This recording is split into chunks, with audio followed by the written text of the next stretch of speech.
Hello, and welcome to episode 8 of If Supr Says It. Today I am joined by the head coach of XSET, Budega. How's your night going?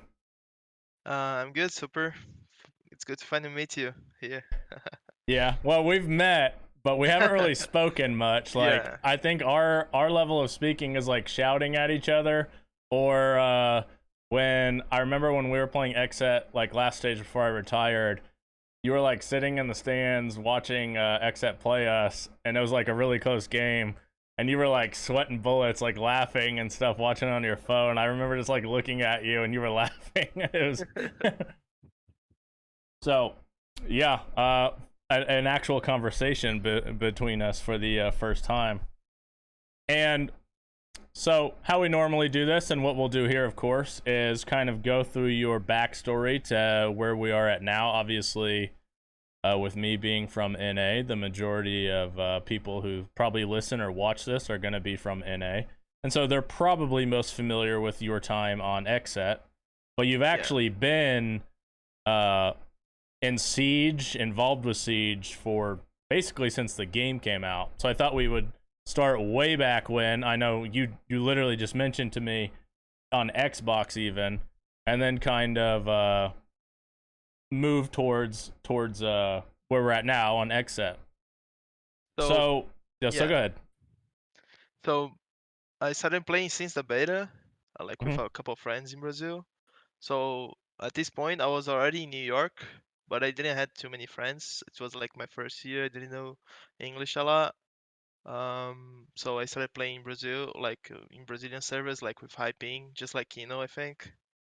And then a couple months in, I started playing a lot, and people, I joined like a random like um hostage tournament, and the like I got friends with the organizer, and we had the idea of like just basically copying up Pro League, like PC Pro League, and doing in PS4 because Oh, PS4. Okay. yeah, PS4, because like they had like the Pro League in Xbox, but most people don't know that. But like beside in NA, like most people played in Xbox, right? So Hmm. in Brazil, people played in PS4. Like the pros there were like crazy good, crazy good compared to the Xbox ones because simply by math, like we had more players playing. So at some point during the league we had like a stable tier one with 8 teams,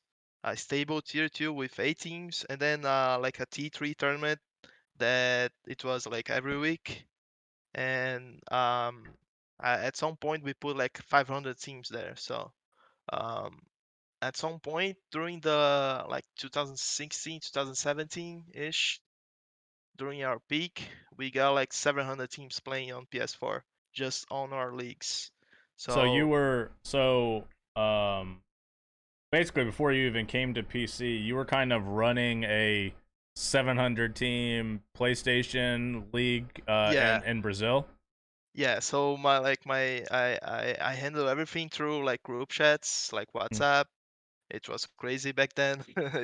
I had to like work basically 24/7 because we were playing with like we I was handling kids, so kids, Yeah, yeah. yeah, you understand Did that. you So get paid for this, or were you just doing it because you like the game?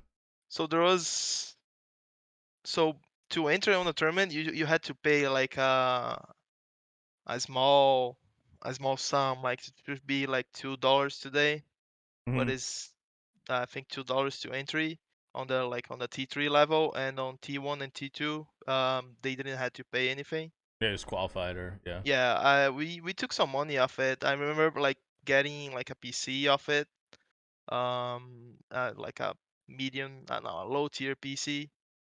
um I mean, that's crazy though. So you were basically running a 700 team league, yeah.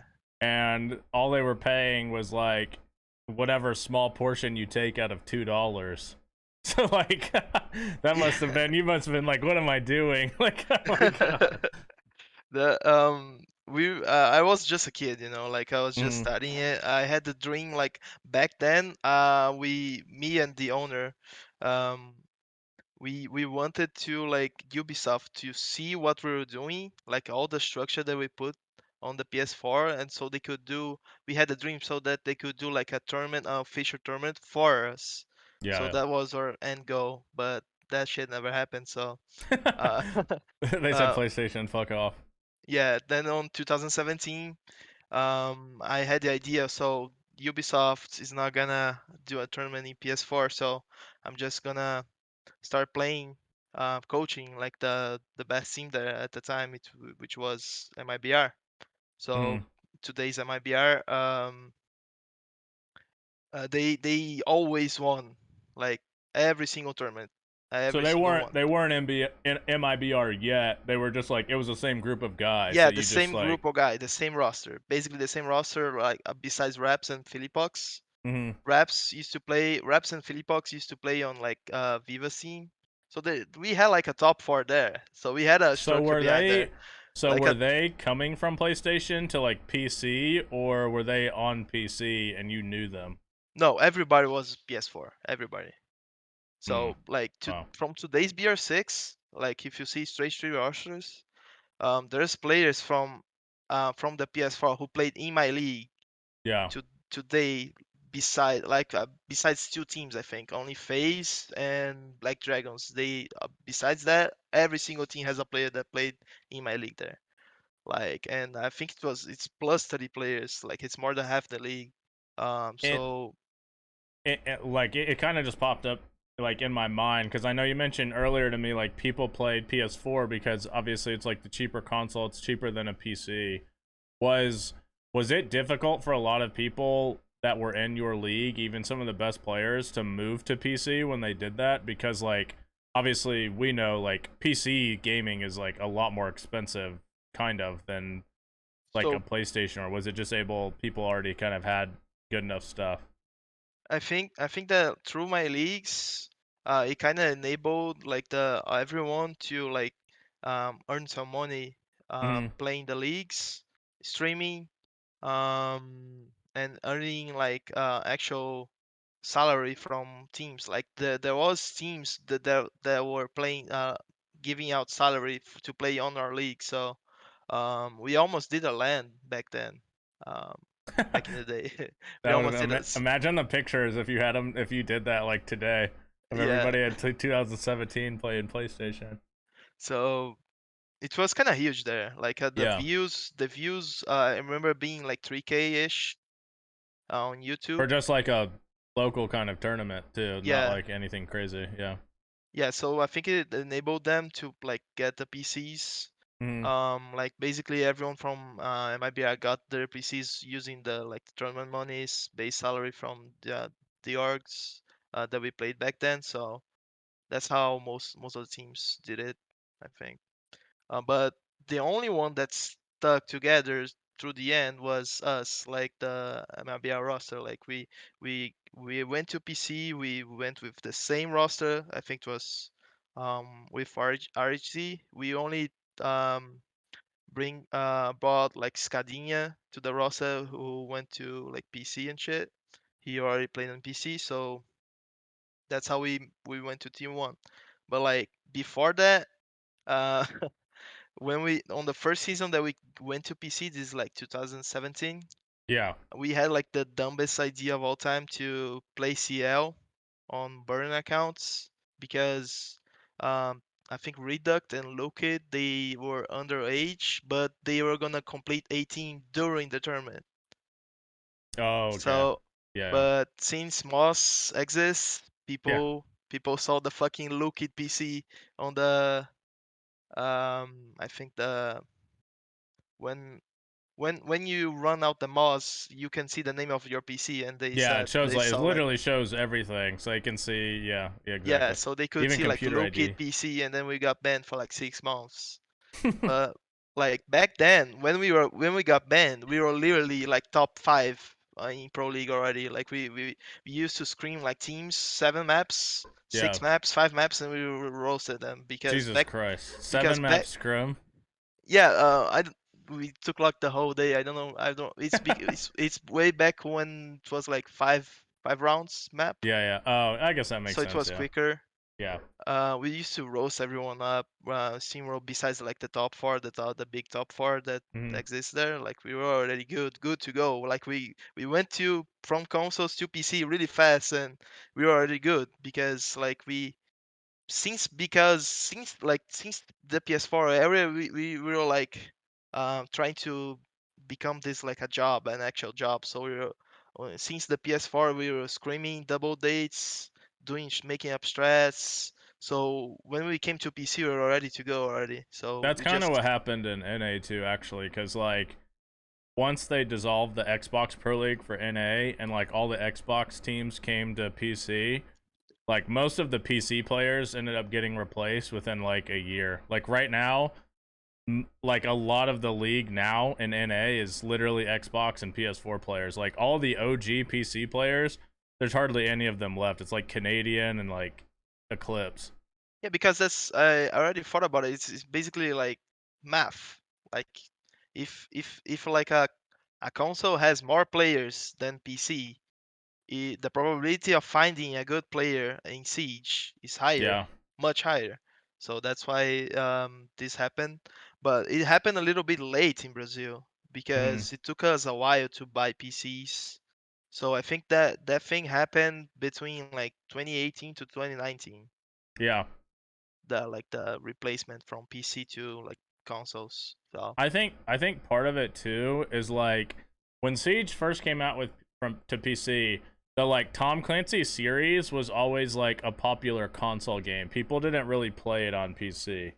And like if you were playing an FPS PC game at the time, like even now for the like kind of like people play like CS, like people on yeah, PC weren't really playing Rainbow like competitively. So I think the people who were like pros, and this is no offense to some of them or their accomplishments, but people who are like pros, like just literally season 1, like I feel like the amount of players who were actually trying to play pro and because remember there was not even an anti-cheat for a lot of like hmm, year yeah. 1, like so there's literally like there's I mean we like there were literally people who could cheat in pro league and they couldn't really like, so I just feel like it wasn't taken as seriously then, and then once all the people who do like console players took it seriously, and once they moved to PC, like that was like okay, now it's, you know, these are the real players here, like these guys actually have strategy and stuff, where on PC before it's just like, oh well there's like 80 people who play, so half of them are in pro league. Which I think one of the things that Ubisoft did it wrong, and why it's like going down in popularity is because they stopped focusing like on console patches Hmm. and like doing pro leagues for there because it's where most people are. We can't deny that. I think I Yeah, saw at some point 75% of the players in Siege comes from consoles. So I think focusing too much on the PC version of it, it it was like a pointless thing to do. I mean, I think in their mind, and I do agree to this extent, like the console scene for Rainbow has always been bigger. I do think for this game in particular, it's much like cleaner and it just looks better to like watch PC players, because it like yes, if yes, you watch people playing on controller, you're like, what the fuck is going on? Like there's no aim assist or anything, so like, and that's part of the reason obviously, because if you watch COD playing on controller, they look insane because there's aim assist. But like with no aim assist and you're like spectating like Xbox players, it honestly looks like shit to watch it. Like it doesn't look like pro players. Whereas at least if you're watching PC, it's like exact shooting, exact thing. So like I do, from a spectator standpoint, I think it makes sense, but I do agree, like what in the world? I do think like some of the competitiveness is kind of even removed the just because, patches like the Ela shotgun, the yeah. shotguns in the consoles. You remember that shit? I don't think did you play in consoles? I don't know. No, yeah, I was a pro in NA like literally season 1 with Frost shotgun and Yeah, everything. remember Frost, bro? Like Yeah. pulse shotgun. It was crazy. So they took us like they I think they took like 3 years to patch Ela shotgun on Well, on the PS4. latest Yeah, patch for console, they didn't even nerf LMGs. Like LMGs on console right now are still the same. yeah. So They they're kind of just like we're focused on PC, which is like I'm sure they have their reasons for that, like whatever it is, maybe the money or whatever it may be is just worth it for PC. But I do agree, like console does kind of get the short end of the stick in terms of like the commitment from Ubisoft to actually it's where the help money help them. is, Yeah. don't you think? It's like the real money is. Um, but yeah, coming off it, we went to PC and then we had the dumb idea of playing CL. Underage, we got banned for 6 months, and then that was our first trial as a team, Hmm. because we had the decisions like we could just split up and be on other teams, like, but we had like we made the commitment to be everyone in 6 months. We're gonna be playing CL again, and we're gonna win. Yeah. So I think Reduct and Falls they went to T1. Falls went for 6 player, and Reduct went to coach. I was I had finished high school and I didn't have time to like to prepare for Siege anymore, so I was basically like semi-retired, just Hmm. waiting for them. Lukid just playing ranked because he was banned, and RHC too. So um, we waited the full 6 months. At this point, Reduct learned a lot because he went to Pro League and he was coach for that. Falls I think played a couple BR6 games. And then at the end of the year, this is like 2017, Team One, the Team One roster from Pro League, they were gonna get acquired by Black Dragons. So Team One was looking for a roster, but they didn't wanna like spend too much money and they didn't wanna be in Pro League. So they took us the chance to have a gaming house, salary in São Paulo, and play the T2 from there. So it was like the best contract we could have for T2. So we just signed to them. Yeah. Once we got there, um, we had like the best CL season ever. Like we You were guys were like 14-0 or something, right? 54 games without losing. So we had like counting the quals games. So we won Yeah. all the quals games. Back then it was 4 qualifiers, so we won all 4 just to throw. Because we didn't like we after you win the first 2, Yeah, you you don't don't need need to to keep win. playing. Yeah, Yeah. because you already qualified. But we played the other 2 because we were mad. We wanted to win and prove to everyone that we were the best one. So we won all the 4. We went to the league. I think we drew like 3 games and won 6. Hmm. And then we went to the playoffs and we won both games. So 54-0. And then after we got to Pro League, at the other week there was like the qualifiers for like Vegas, the Vegas minor. For the allied minor, yeah. Yeah, so we were feeling good. We already got to Pro League. We had nothing to lose, so we went to the qualifiers with 7-0 Pain Gaming at the time. And Hmm. then we went for a semi-final against FaZe and we won 2-1. So everyone And was, FaZe were like the yeah, best team by huge. far at that point. Like usually the best team for sure. Yeah, it was facing Liquid at the time, who was good. So we beat FaZe. A bunch of randoms just beat FaZe all of a sudden. So and then we we went to the finals against Black Dragons and we qualified. It was a huge moment. I remember like being at home. I wasn't in São Paulo at the time. I was at home. I remember like almost breaking the door out of cheering because I was so happy that I fucking qualified Well, for the first land. So that's also kind of like obviously you have like the self-belief that you guys are good enough, but when you like finally get the opportunity where you're playing against like FaZe in like a real match that matters and you can show that you beat them, and then you guys beat Black Dragons in the finals, and Black Dragons were the team that Team 1 had before, so you literally beat the team that you kind of yeah, replaced. That in like your mind you're like, okay, we're actually really like we're one of the best teams here. And like in your mind, like now you know it, you beat these teams when it mattered, like everybody, you know, that you have the scrim energy, like that kind of thing. But when you show up to a match and you kind of just beat these teams down, you kind of feel a little bit different about it. and I'm sure that I'm curious because like it kind of happens a lot when you guys kind of came out of nowhere and you were beating like a lot of these teams. Did some of them think that you guys were like cheating or like were you guys getting called like sus and stuff like that? Because I feel like that always happens when people come out of like nowhere and just beat the best players. Well, people already knew us from like PS4. We used to Hmm. make a lot of noise there back then, so they already knew that we came from consoles.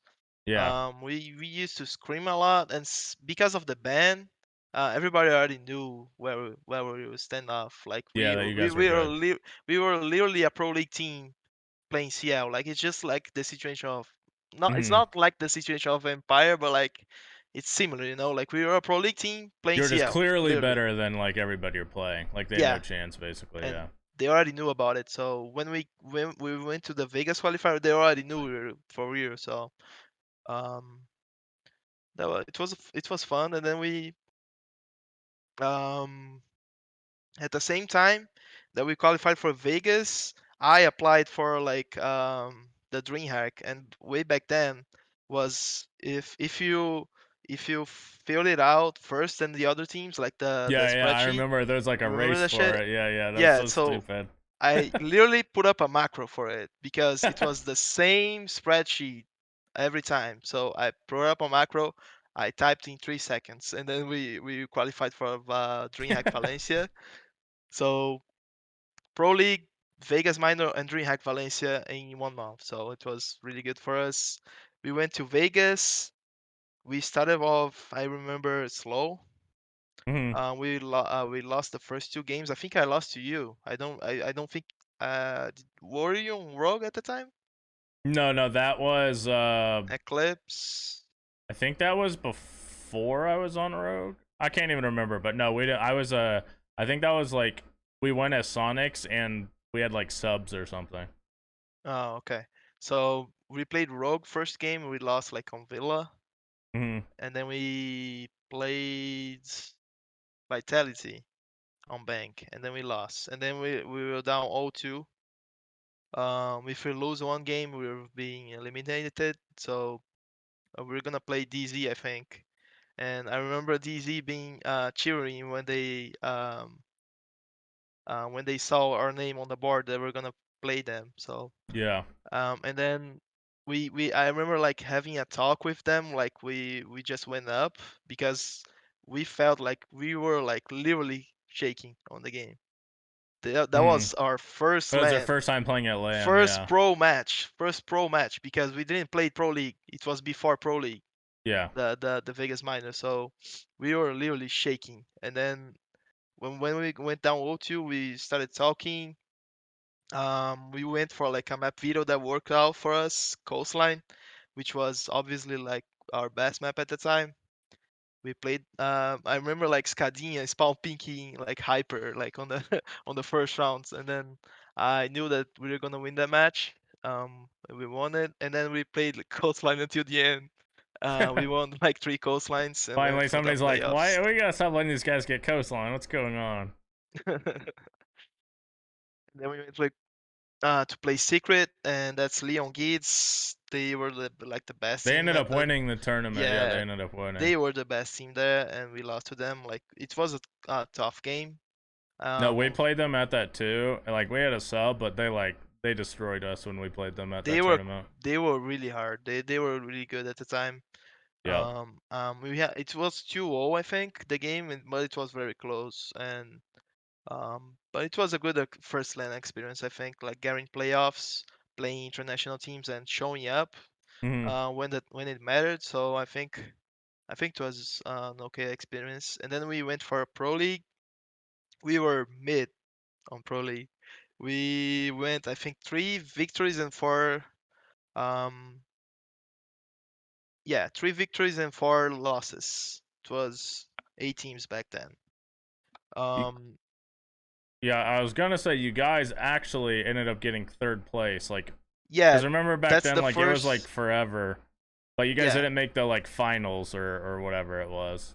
yeah. So on there was 2 splits. Hmm. So on the first split, we ended up in 5th place with 3 victories and 4 losses. And then after that, we went to Valencia, and then we just got grouped. Like we lost to TSM, Hmm. and to Deepak's team. I think it was Trust Gaming.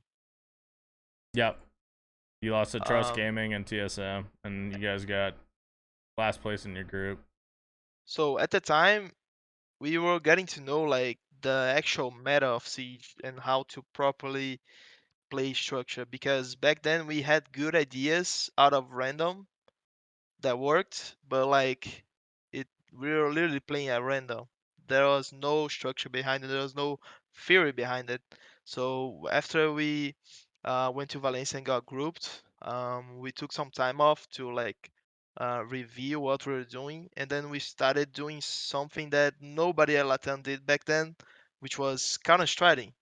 Wow, today's so default, but like That's nobody try did hard. that. Honestly, that's try hard. Nobody tried to counter strat, so we literally did like um unbalanced strats on defense because we knew that FaZe was gonna go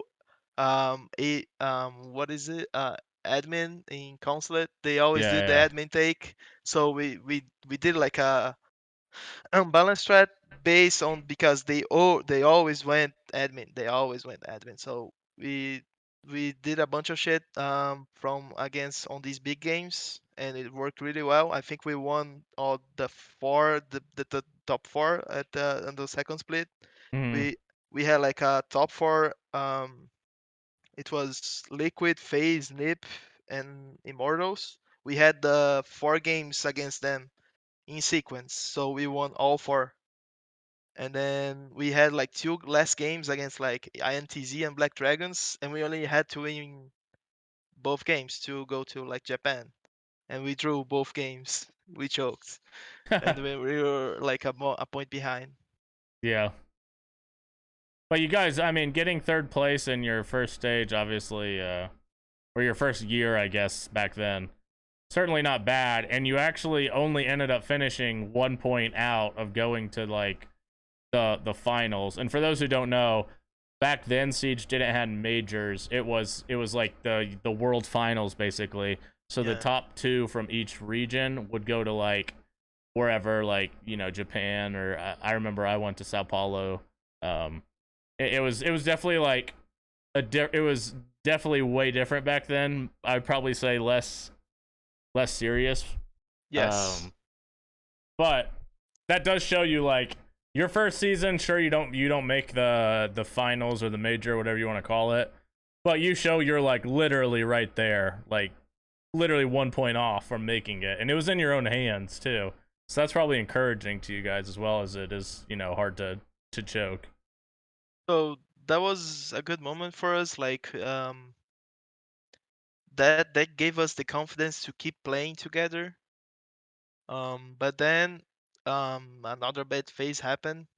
I think we played like Olga Pit or like a couple or quals.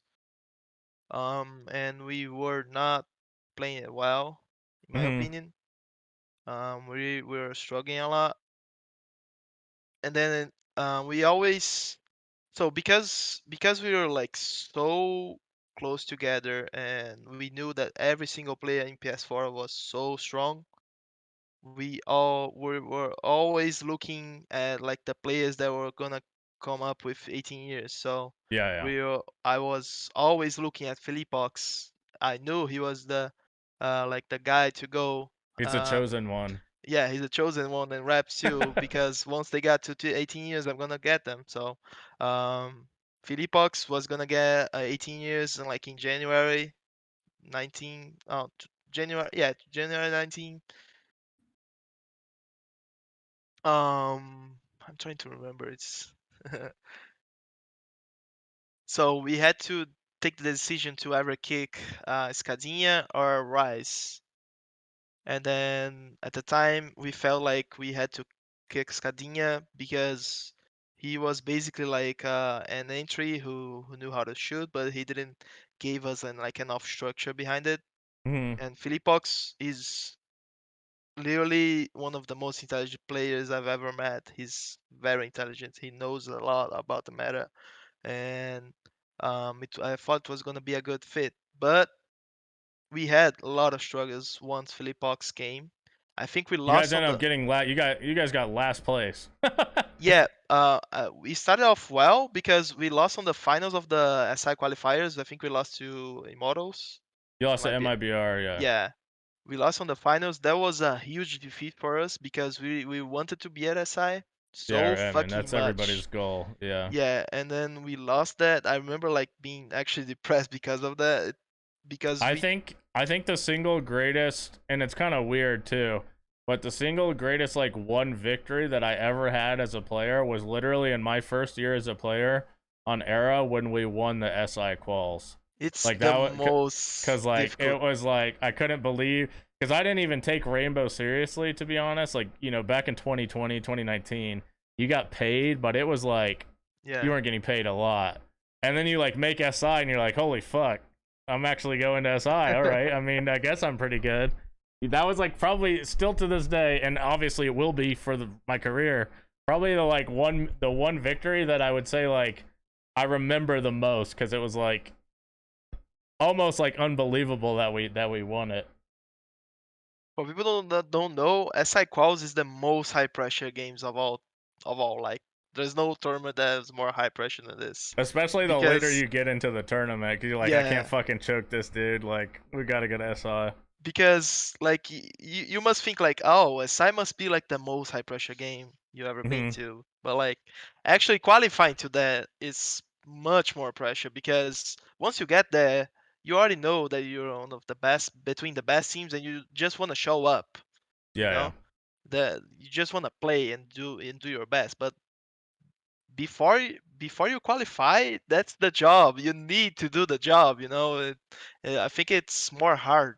Like it's I think hardly that's the case with anything, honestly. Like, even if you mentally. look at, yeah, like, even if you look at, like, NAL or EUL or whatever leagues, Yeah, once the pressure starts getting up and you need to win, like, one more game to qualify, that's when you will, like, randomly see teams lose and stuff. Because, like, even if you're not necessarily, like, thinking about the pressure, you know. So, like, what, like, there's pressure on yourself without even meaning to be. It's just, that's always something that will be there. And to be honest, the ability to deal with pressure is kind of what separates some of the like best players from some of the good players and the bad players. Because some people really do like 100% fold under pressure, and some people 100% do like, I guess you'd say like rise to the occasion. Like they play better when it matters more, kind of thing. yeah. So for a rookie team to do that is really hard. You gotta get some defeats first, some experience to actually like, okay, I'm in here again. Let's do it. I'm not Hmm. gonna lose it again. If you leave that before, you're more used to the feeling. You're not gonna choke again. Like this Yeah, doesn't happen a lot. So um, after we lost that, we had like a terrible split that we ended up losing. But at the time, after SI quals, Team One started to be in financial troubles, similar to like um, a lot of orgs in Brazil at the time. I kind of like. I know they're still in pro league, but I do always kind of feel like Team One are. I mean, it's happened to them even now. Like, I feel like they're the roster, and NA would almost be similar to like Parabellum in a way. Like, they're the roster where their players are always just getting poached by orgs who have more money in a way. Yeah. So Team One was in a lot of financial troubles, mainly because of CS:GO. Like they were struggling in CS:GO. So Mm. basically, all the Brazilian teams are like that. So if your org is struggling in the main game, you're gonna hurt too. So in the beginning of the year, we had like 3 months salary, which was not paid. Yeah. We played Pro League without getting paid. We were in a house, literally like with no money. That's when I Um, lose full and start fucking roasting everybody.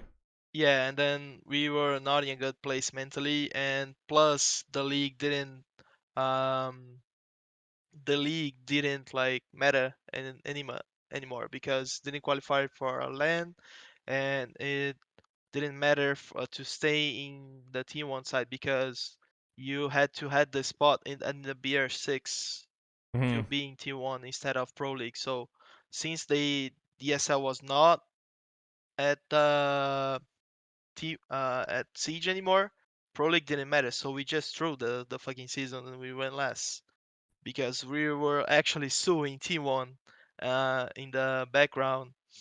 So we had to I mean, sue you during need your this. fucking money, like.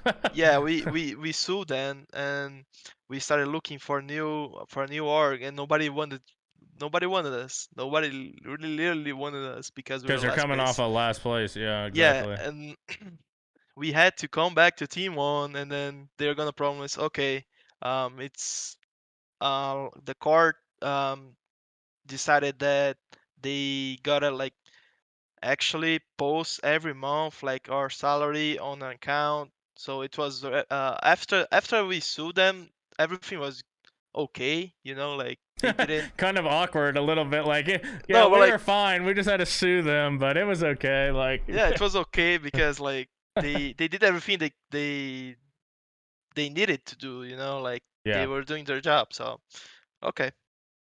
Um, Plus, we hired reps finally after the bad split, and then we started screaming for the BR6.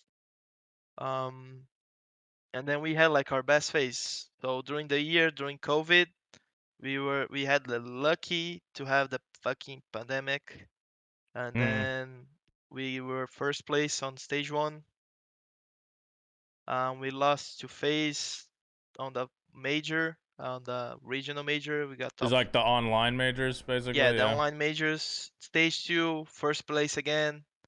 And then we lost on the finals to Liquid on the regional major.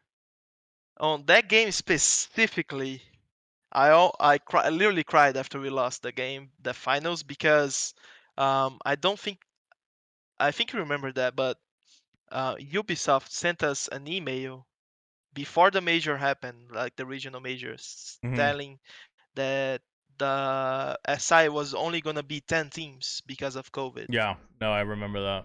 And we played the major knowing that we had to be above Liquid to qualify because it was only gonna be top two in the Mm. standings. So we had to beat Liquid no matter like the position. If Liquid was fourth and we were like third place, we had to be above So Liquid. that So was the like another finals, game with like the even more like not only is it like the finals of like I mean it's an online major. I don't really count that as like a real major, but like not only are you playing to win it, but you need to beat them to make SI. So it's like double pressure on double you. pressure, yeah. So after we lost, I literally started crying. Like this team fucking deserves to be at SI, And bro. it's like Like, it's 2 years in a row for you guys where you're literally one game away from and going to this time, SI. we literally played first place two stages in a row, and we're not going to Hmm. fucking SI. Like, Yeah. um, and then like 2 days later, after the major, they told, okay, it's gonna be 16 teams. We're qualified. And then, oh, okay, let's go, let's go. Um, so we didn't actually play it under Team One the SI because they got delayed. If it Hmm. didn't got delayed, we were gonna play under Team One with Vivas, but Hmm. then the delay happened, um, and we had an extra transfer window, and with that transfer window, MIBR decided like the roster decided to go to FaZe, and then Gilly, like the coach from MIBR, texted me and said that they're looking for a roster, and we were like basically the only roster that was it was of like a full team, and it was like actually cheap. So he went for me, and but with no Vivas. So that's a So sorry to interrupt. So like okay, so one back then, or I guess in not even that long ago, 2021, and this has happened in Brazil a few times. But basically, one org bought out the roster for another org, but the other org still had their spot, so yeah, they needed a roster. So you said the coach of MIBR contacted you, like saying they want your team. So yeah. were you at that point? Were you not going to be the head coach, or were you kind of like No, he wanted do? to make a project with me Mm-hmm. because Gilly is not like a real coach. Like he knows everything from the analytical side of it. He Yeah. can make analysis from the other teams. Um, he does every single thing that a manager does too. So he took care of us. Um, so that's basically what he does. Even today, I Mm. think, in MIBR. So he needed a coach, so he talked to me, and eventually they made an offer to Team One and bought out everyone. Initially, um, during the during the initial conversations, I was talking to my BR saying like I need Vivas basically because most basically because like I work I always worked with him professionally, and Yeah. I'm a guy that doesn't play the game. I never played the game like seriously. And back then I didn't had like I had like crazy good ideas, but I didn't had I didn't had the filter of having the experience of like knowing everything To about know the like game. if your ideas would actually work in the game. Yeah, so Yeah. I needed a filter to say, okay, they do that. So okay, I'm gonna do that because Hmm. I'm intuitive. That's my thing. Like Yeah. I trust my judgment every time, and it usually works.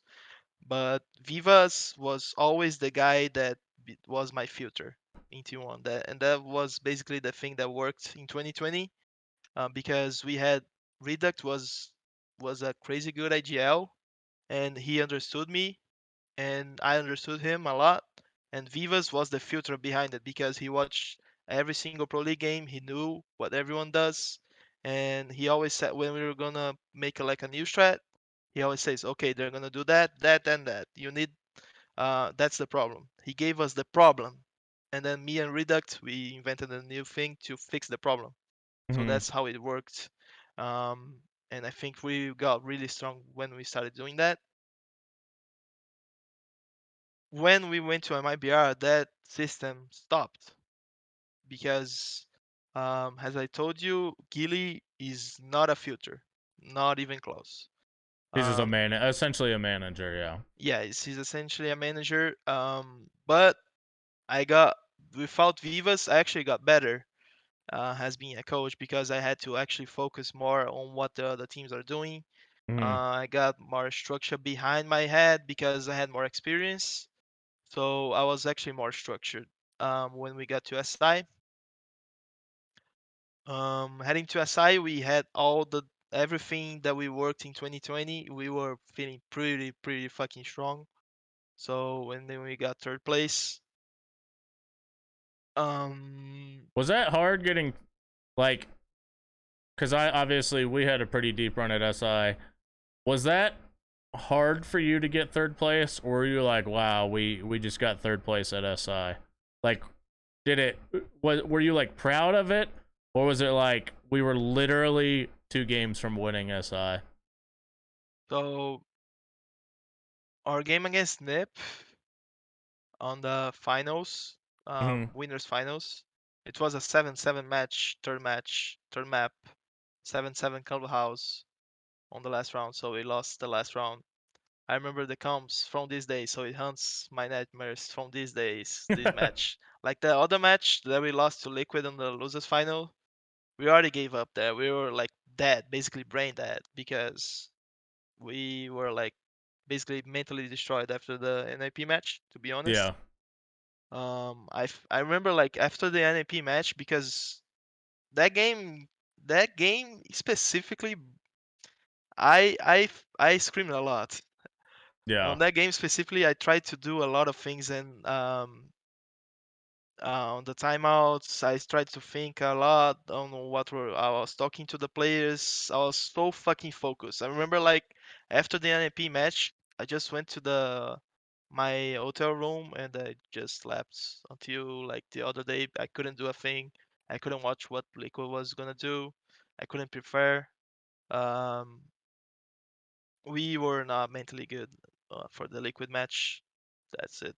Um, so I think to get to the where we were, it felt good after Yeah. because it was our final proof that we were what we thought we were, because when we were in PS4, I told them, okay, I see these dog shit players in Pro League, we're gonna be better than them. I know that.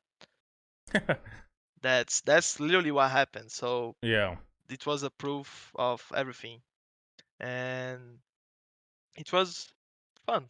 Yeah, it was a great tournament. Yeah, for me, like obviously we got 6, not third, or 5-6, whatever we tied. But for me, I always think about it like, and that's just how I am, but I think about how we were up 1-0 maps on Empire, and we were up 6-4 rounds on Empire to 2-0 them to go to the winners finals. And last year we like ran NA. So we would have played TSM to go to the finals, and I would almost 100% say that we would beat TSM to go to the final, because we just last year, obviously stage 1 Sonics didn't play very well, but last year, like against the NA teams, we were like really good. So I always think like if we could have just won one fucking more round against Empire, we'd probably, in my opinion, make the finals. Now I don't know if we would have won because the LATAM teams always shit on us, but we could have at least got to the finals. I always like it's cool to like get to place that high, but it's like anytime you lose, you're like literally just one or two like instances away from it completely changing what happened. It's a very different game, right? Like when you play on a different region with Mm-hmm. against a different region, it's a very different game, in my opinion. It's No, um 100%, because we're like, I like to think of us, or last year, I mean, still, I like to think of us as like, we're the aggressive team in NA. Like, we're kind of uh like among the more maniac kind of teams in NA. But then we play against FaZe, and it's like, we cannot out maniac FaZe. So then, if they can do what we do better, how do we beat them, and kind of thing. And then, obviously, we've struggled to beat them. the thing about FaZe is their team play is really good. Like Mm. the They're really their good at action, causing confusion. Like they can yeah. throw you off really well, like kind of making you think something's happening and then doing And something Cyber else. Cyber is always like hearing we have a meme in Brazil, like that guy can has the best headset ever because he can hear literally everything every time. He always knows. Like he has like He's got a like Spidey Spider-Man. sense. Yeah. Yeah, Spidey sense. He got the fucking Spidey sense, bro. Like that guy is a beast. When playing entry, he's one of the best players in the world, in my opinion. And their play style works a lot on this Mhm. matter, so it's a very hard team to play. So yeah. 100%. So coming after Asai, we had stage one. Stage one was huge because it had no major, so the Mhm. SI points was gonna come from like the actual placements at the Elite Six. So in Brazil, it's different from NA. It's not like a league. You gotta play like the Brazilian league first, and then you gotta go to Elite Six, which is basically any league. It's like a So playoff system kind yeah, of. it's a playoff system. We went to the finals. We lost to Liquid again. Um, and then after that, a thing that basically destroyed our season happened, which was like the Philippox. He hurt his arm. He had played So like a controller or something, right?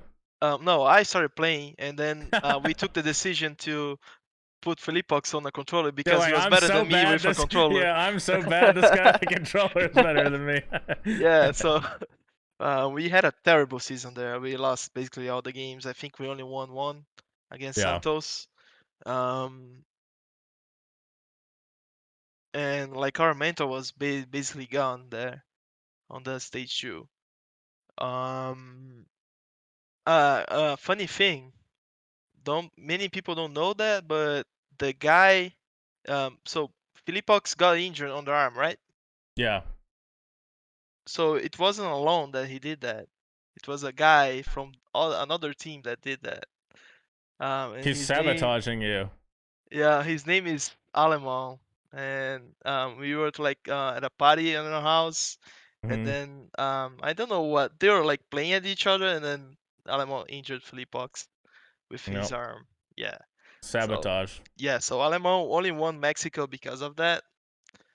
Just saying. I mean, we do know he is Judas to Brazil, so once again, Alamo strikes to hurt Brazil. Yeah. Um, and that comes the first issue that I had with MIBR. When I got to when we first started talking with MIBR, I Mhm. wanted the first thing I wanted was Vivas, basically because I lost my future, and the Yeah. second thing I wanted was an academy roster. So I needed an academy roster for the future, plus if a player got injured. And what happens on the stage two? Boom, the guy got injured. Imagine if we had like an academy roster in stage one, we would have just put a kid there to play on a stage, and it would be fine. We would have like a mid-season, okay, but it's not gonna be worse.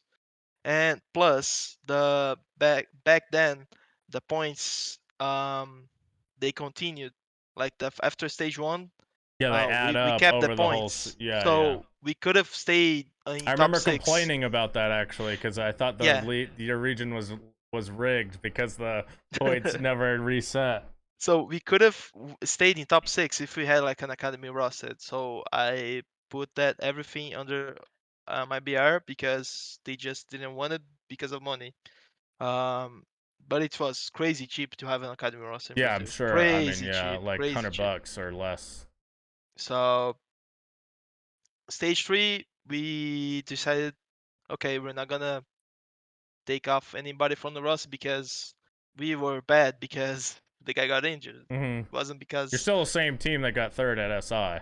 yeah, we're still the same team. So um, I decided to make a boot camp in Serbia, Hmm. mainly because I wanted to bring new strats and play from the start with new strats without anybody knowing how we play.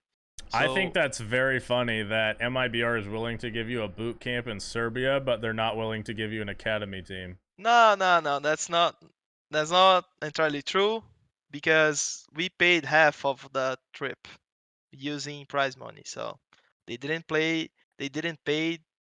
I mean, that Um, shows dedication, though, that you're literally willing to pay your own money to go practice in yeah, another region, which is like, honestly, the org usually is who like fronts that bill. Like, they're trying to help you be better. that was like our second time that we did that. With Mm. Team One, we did that in 2019. I almost feel Before, like Team 1 is like a little more understandable, though, because it's like yeah, smaller, but we went to MIBR is NA. like a big org, too.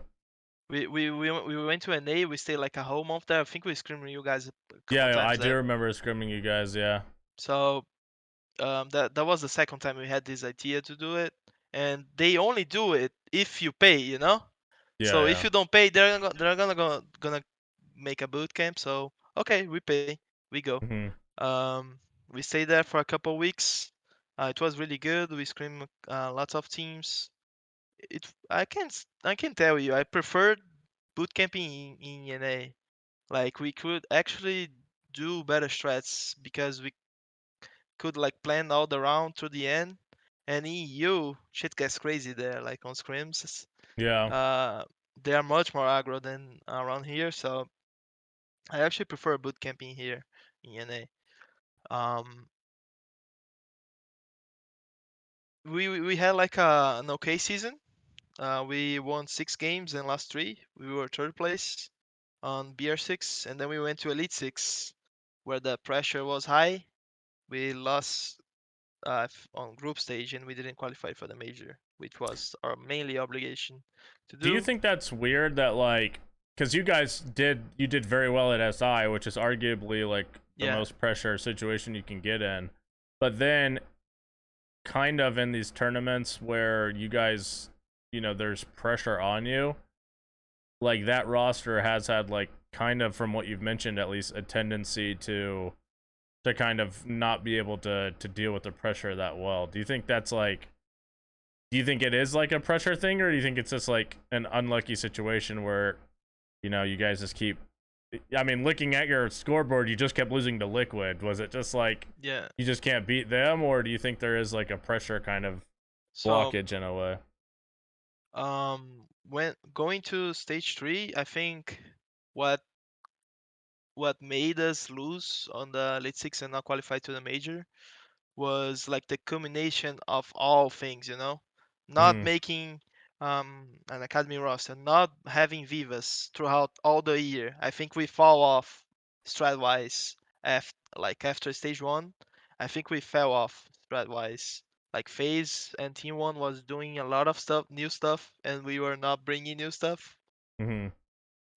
Even with our bootcamp in Serbia, I don't think we um, were that good strat wise because simply because I think having Vivas is just so easy to make strats. After I came back to XSET, uh, I started to notice how much easier was it to like how much easier was it to do everything right. I don't know Well, how, as but I don't a, know how I to feel explain like, it. But like I after mean, yeah. after I left him, after I missed him, like we started to fell off because of that. I feel like because we were a team that was very strat heavy, very strat heavy.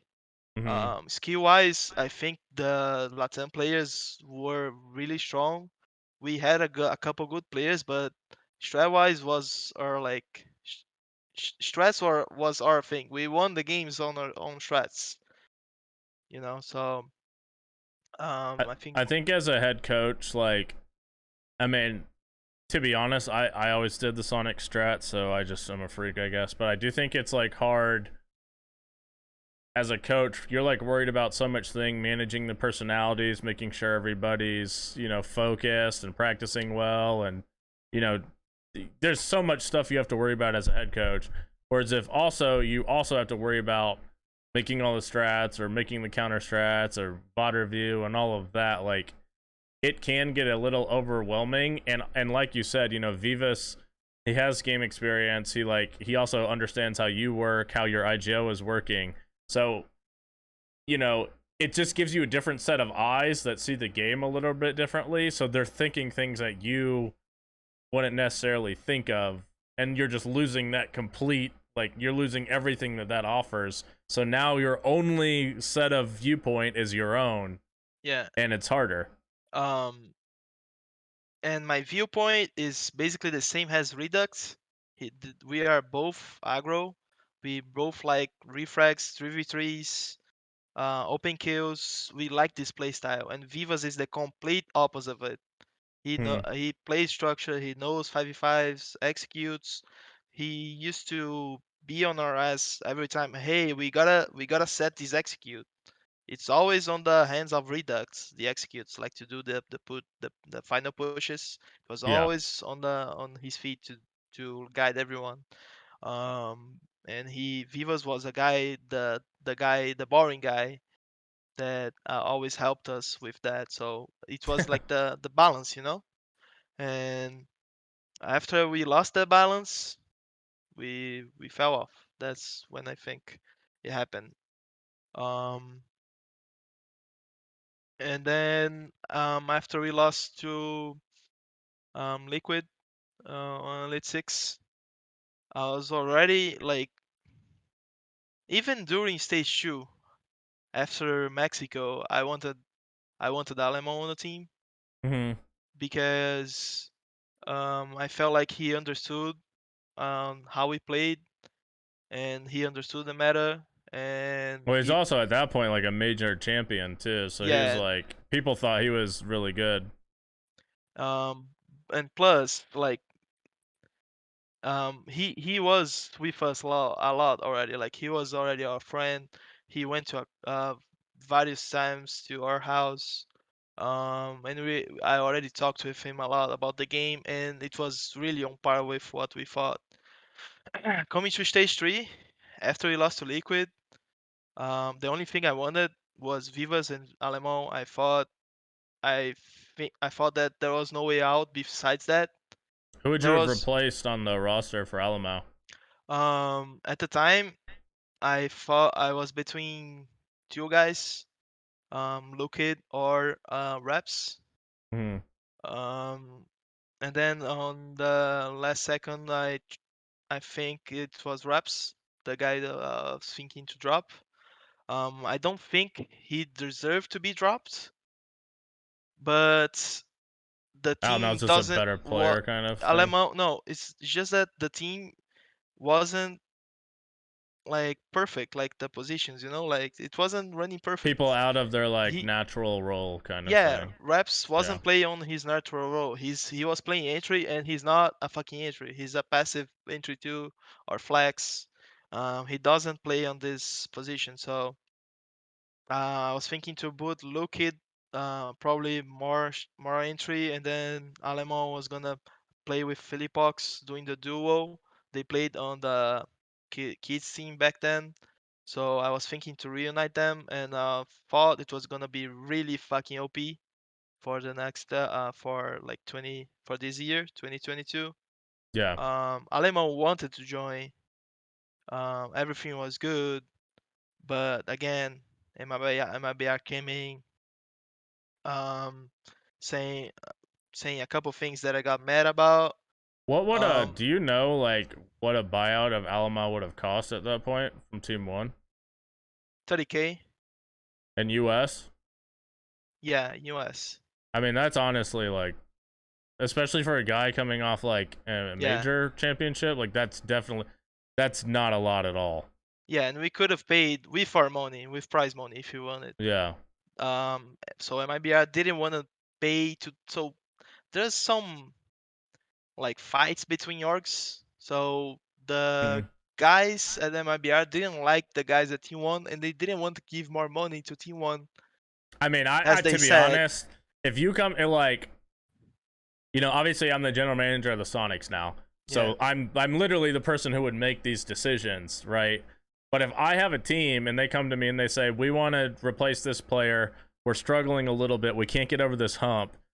A player who just won the major, who I think a lot of people consider one of the better players in the world, wants to he play had for us. offers for G2, Liquid, all the other teams in BR6, and he And he wanted to wants to play join for us. specifically us. And it He will wanted only to join cost, and like us. you say only, but like $30,000 to me for a player with that, who is like a difference making player, not being willing to play that to me would show a lack of commitment to winning from the org. Like, if you are a serious org, if you're serious about winning, if you can get a game changing player for $30,000, I feel like you do it. Like, you want to be competing. You're not serious about winning. If that's not a lot of money in the grand scheme of things, in my opinion. We after this meeting, I got real mad. Like Yeah, I would be too. I literally told them, okay, so stage one, when I joined, I asked for Academy Ross and Vivas. You didn't give me shit. Stage two, the guy got injured. We lost the fucking season because of you guys. And then stage three, we lost because we didn't have Vivas. So it's not my fault that we didn't qualify. It's your fault because you guys don't want to win. And then I took off the meeting. Redux got kind of mad at me because I said that. Mhm. I said, okay, if they don't want to pay, let's pay ourselves. Redux didn't want to commit to the risk of doing that again because basically we were playing for like now 6 years now, and we were not winning enough money, and What is like a salary? I don't know if you're allowed to. I mean, you're not on a contract with them. What yeah, is like a salary that MIBR was paying the players at that time? 1.5k. Oh, I mean that's like, yeah, that's insanely low. Yeah, we got third with So 1.5k. I We so got I third can SI. understand. So I could understand honestly why, if you're only making 1.5k a month, I could understand why the team doesn't want to spend Yeah, $30,000 of their own money on a player. 100%. Yeah. yeah, it was kind of tough. It was doable. And in my mind, I knew we were gonna win everything. Okay, we're gonna win everything. I know this is right. Hmm. This is the right thing to do. This is the only thing we gotta do. You know, this Yeah. is the Yeah. thing to do now. It's the only possibility. There's no plan B. There's no plan C. There's no nothing. There's only plan A. That's it. We gotta do that. We're obligated to do that. And after I saw that that wasn't gonna happen, I just left because I would honestly, I think that was like, I that would be very hard for me to accept as a player, or like as you as like the coach, that the organization is not willing to, you know, seemingly commit very hard to winning. Like, again, $30,000, it's a lot of money, yeah. But like for these big orgs, and MIBR is a big org, they were it's they were not gonna that much. get It's not a lot of money. so they were gonna get tier one. We already knew that tier one Hmm. skin. They were gonna get tier one So it skin pays for itself, for and 2022. So it pays and for that's it. itself. It's actually ridiculous to think about too, because if the team is only making 1.5K a player, they're spending less than $10,000 a month. They're gonna be in tier one. That brings back hundreds of thousands of dollars, if not a million plus. The fact that they're unwilling to foot a $30,000 bill for a player who just won a major, like, you're just cheap asses. Like, you don't care about winning. You literally just care about bottom dollar, in my opinion. Of So I would be being on just the as mad as you, 0-0. probably. They like telling us we like being on the 0-0, you know, Yeah. not losing money and not winning money. So that's what they said to me multiple Now they like times. being like 10th place or whatever they are. Yeah. So um, during that during that time, I was really depressed because Yeah. basically that team was basically my life. I No, yeah, you never were literally 6 years together, right? Yeah, 6 years together. I never played to a different team in my life. They were literally my brothers, and I left basically fighting with them, with Mm-hmm. some of them, and it was a really difficult time for me. And at the same time, I said that I was looking for teams, and teams were like trying to get me, but at the same time, I was really depressed. I was not in a Mm-hmm. good place mentally. Um, I got the offers for Astralis and XSET at the time. Stay coming to stage one. So that would have been to replace easily on Astralis. Yeah. And then So with XSET, honestly, it was like a little bit of a risk because, you know, we all knew the rumors of like that XSET wanted to build like a Brazilian roster. But like, they were a relegated team. It's a brand new roster. You don't even know what players you're gonna get at that point either. Marco, I talked with Marco and Cashflow. They both gave me like two completely different offers. I Mm-hmm. felt like with Marco, I had more liberty to do everything I wanted. You could build the team you Yeah, wanted. I With could literally, Astralis, you're taking the team they already have. yeah. Nothing against them. I love them I as mean, they have a great players. roster. They They're have all, a great roster. If I awesome. went Yeah. there, it would be good too. Mm. Um, I think when I accepted XSET, I had the my dream was to put up like a at the time was like, okay, let's do a 5 Brazilian roster, and then quickly I knew that that was not gonna be possible because it takes so much time to do a Were you Brazilian trying visa. to bring in players from Brazil or just like Brazilian Yeah. American players? Who were you Uh, trying to bring in? so since the beginning, the three Brazilians were on the roster. We always wanted Kino, Gomez, and Diaz. Did Gomez you and know that Kino was like, had you basically already spoken to Kino and he was like committed No. to the team, or you were just hopeful there? So about Kino, with Kino was actually kind of it took a while actually because um he was playing under OXG. I Hmm. didn't knew Kino, so Gomez and Diaz, we already played with them in PS4. So Gomez and Diaz played with They Vivas must on have been his like team. 10 years old or something then. Yeah, but I already knew them. Vivas Yeah. already knew them. So it was okay, these guys are good. I already know they're gonna be good. They're gonna be pro league ready once we go. So these two will be on the roster no matter what. And then Kino, Gomez gave the idea of Kino, and that he was like inclined to hear offers. And then we had like talked with Marco, and then the whole process of buying out and shit, Yeah. and it all worked out really well. Um, I know you can't say the amount because you're obviously on XSET. Yeah. Did it cost you guys more than what Alamau would have cost for MIBR to get Kino? Yeah, so more. Yeah. I'd assume so. Yeah. So um that's the difference. So from the start, I was feeling at XSET home shows at XSET. commitment to winning. They're Yeah, I saw that XSET wants to win. Marco wants to win, wants mm, to be a champion. So I from the start I knew that. Um, so I reunited with Vivas because his contract with Black Dragons has did ended, mm, and then we had to find like a third guy to be our analyst since we focused too much on the strats. And then we bought out we had we discovered Pedro. It wasn't even us that we knew them. Pedro at the time. It Did was you guys still Spirits. have Drew, or was he moved on to Valorant at that Yeah. point? So at first I asked to keep Drew, Yeah, but I've heard Drew's like very good. yeah. So but he was committed to staying in Val, and he didn't have the time like to do Yeah, understandable. analysis in Siege. So it's very understandable, and he's a great guy. Um, so we had to bring an analyst. Spirits recommended Pedro for us. We didn't know. It was just like a coincidence that he's Brazilian. So, but Pedro is amazing. Like, um, Who are you looking at? So obviously you ended up with Spirits and Yaga, who are yeah. definitely not Brazilian. Who were you hoping to originally get as like the full Brazilian five?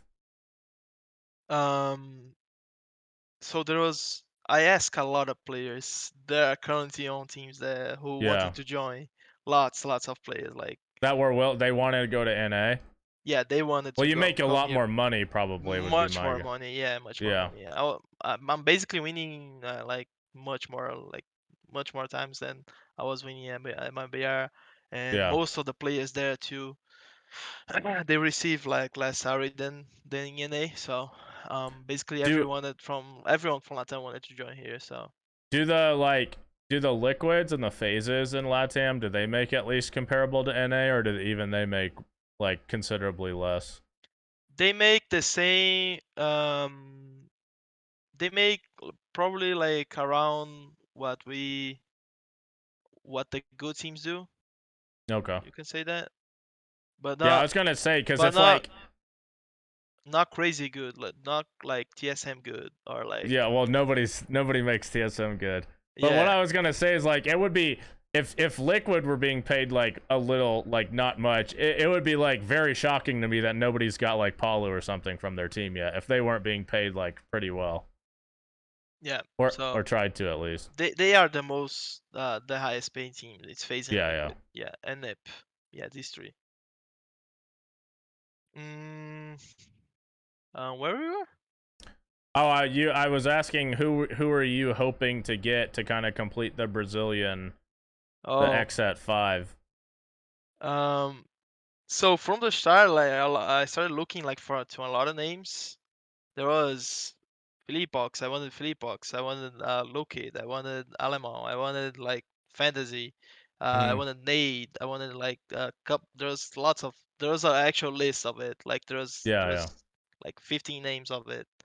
Um, God, but I it wish didn't. Fantasy came to NA. That would be funny with like the memes of Fantasy. Yeah, yeah, that would be funny. So there was like lots of interest coming from the players, but it was basically impossible because of the visas and shit. Mhm. And then from the beginning we started looking at names for NA. Spirits was the number one since the beginning. Like Gomez straight up like recommended him. I remember playing him on in SI, and the game was hard as fuck because of that guy. Yeah. So he's really aggro player, and I really like that. And he's intelligent in the game too. He actually brings structure to the team. So I think it was a good pickup. And then Yog, obviously, from Wawikshi. When we played them at SI, the game was only hard because of him. I remember that. Yeah. I remember my players like getting after the game saying like that Yogg guy is different. Like I remember them saying so. I knew that Yogg was gonna be good. It was a small list. I think Forest was on the list at some point if we didn't hike Kino. hmm And that was it. Like there wasn't like With the because obviously you were because I remember this like being a situation where XSET had let go everybody besides Prod and Razor, and they were kind of like XSET in a way was like kind of committed to Prod and Razor. Like they told them that they would like try to keep them kind of like was that ever something for you? Were you always like Prod and Razor don't fit on this team? so. Prod. No, Prod no. But Razor, he actually was here when we got to the house. We scrimmed with him like a couple times, hmm but from the start we didn't want to keep them.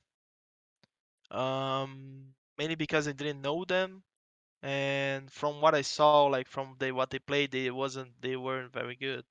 So I just wanted to like do a roster there where I felt was where everyone was good. And Yeah, from what I watched from Razor, on the scrims, he did a lot of work to be an actual pro. I felt like I remember like saying a couple the strats, and he kept on his monitor the strats. He understood the strats, and then when he went to play, he did a completely different thing. It, which was some of it was good, but some of it was trash. Like he wasn't playing like he was supposed to. I've Um, always thought that Razor was like obviously if you just watch him mechanically, he's like yeah, really good. But because I know for a fact, part of the reason that he got dropped off Mirage was they thought he was lazy. He was always like late to practice. He was like sleeping in. Like he didn't put in any work outside of literally just showing up to practice and shooting his gun. And then watching him play like in Pro League, because I like, obviously I like to scout people to know what I think about them. I always thought that he played like he had no idea what was going on. Like he was in a way playing selfishly, but not even meaning to. He just like didn't understand how to help his team or like how to play with them. Like he was comp kind of wise, just like he was just he was just playing his own game in a way. And FPL yeah, basically. where that's how he got picked up. He's an incredible FPL player. Like Yeah, literally the best FPL player, people but just don't no idea how to people play comp. yeah people don't they often like they mix FPL and comp and think that FPL is comp. FPL is not comp. It's far from comp. It's much more aggro and less structure. People don't give a fuck of how they're Nobody doing. cares. Nobody Yeah. cares in FPL. So if you're a good player at FPL, that means shit. Literally, the only thing that you could ever notice about somebody in FPL is their mechanics. Because if you're a really Yeah, good mechanic player, you'll be noticed, and that's probably good enough to get you tryouts. But you still have to know how to play the fucking game, and that's why I like. No offense to some of these people, and Razor's kind of catching like strays here in a way, but like a lot of these people that I see in FPL, they think they're the shit, and this is going to like some of the underagers they've added. Like these people think they're the shit because they're like they can spawn peek you, they can just run around and fucking shoot you. But if I put you in a fucking comp game, I guarantee you have no fucking idea like how to play like at a pro level. Like you just think that you can out aim everybody, and maybe you can, but you can't out aim five people playing together. You lose, yeah, and people don't get that. They think it's a me game, and it's not. It's a we game. yeah, exactly. Um, so from the start, we knew that Razor wasn't gonna be on the team, but we screamed with him just to see what he knew about the game. I didn't like very much because Um, I already had like unexperienced players on the team, which was like Gomez, and Diaz. There was a lot of things about like comp that they already knew because they were very experienced from the past. CL, yeah. Yeah, CL, they played PS4 with us, so um, we had the trust behind them. They just needed the T1 experience, those Yeah, they guys. just needed the T1 experience and how you play the game and how and philosophies and shit that they didn't Hmm. know what they didn't know things. So um, I didn't want more of it. I wanted like more like players that had more experience. I think Yogg and Spirits was perfect for it because Spirits was the rookie who already played SI, which was huge for him. So he already played on Lamb. Hmm. He wasn't gonna shake. Well, And he was Yogg, like a hard carry for that team too. Like I remember yeah, scrimming. Like I will say, Parabellum played like a system where they were like that guy just had every drone on the map for him. But like I remember scrimming them, and everybody else on his team would have like 5 kills, 4 kills. It'd be negative, and then Spirits would just have like 18, 19 kills, and you'd just be like, because I will say this for us, he was a player that I wanted to try to get too, coming out of because obviously um I'm always looking at players like I care about like every I time, just care every about 24/7, you care I about the care team. about winning in the team more than like I like the people on the team. I have friendships with the people on the team, but I'm always gonna do what I think is gonna make the team better. And Spirits was a player who I thought was like this guy as he's crazy, and so like that was even a player that I was considering like trying to get. So I definitely thought like because I'm like you, like I love the aggressive players. Like I want people who are not scared, and Spirits is like Rexen level of just like a maniac, like just running around doing like just Yeah. plays you would never make. If you don't tone it down, that boy on scrims or like, I remember at first like he wanted to keep going, just he just keeps going, bro. Like he just keeps going and never Yeah. stops. And okay, chill, bro. Like chill a little bit. So that was one of the few things that we had to fix on the beginning, but now he's an amazing player and he fits the role very well. So Hmm. and Yogg it was obviously like a easy pickup. So. Yeah, I mean, we tried out Yogg way like before the Sonics team that is the Sonics team now, or then like even we tried him out because he was always like he was basically seen as like a prodigy since he was like underage. Like everybody knew Yogg was gonna be nasty, and I thought on OXG he was like good obviously, but he wasn't.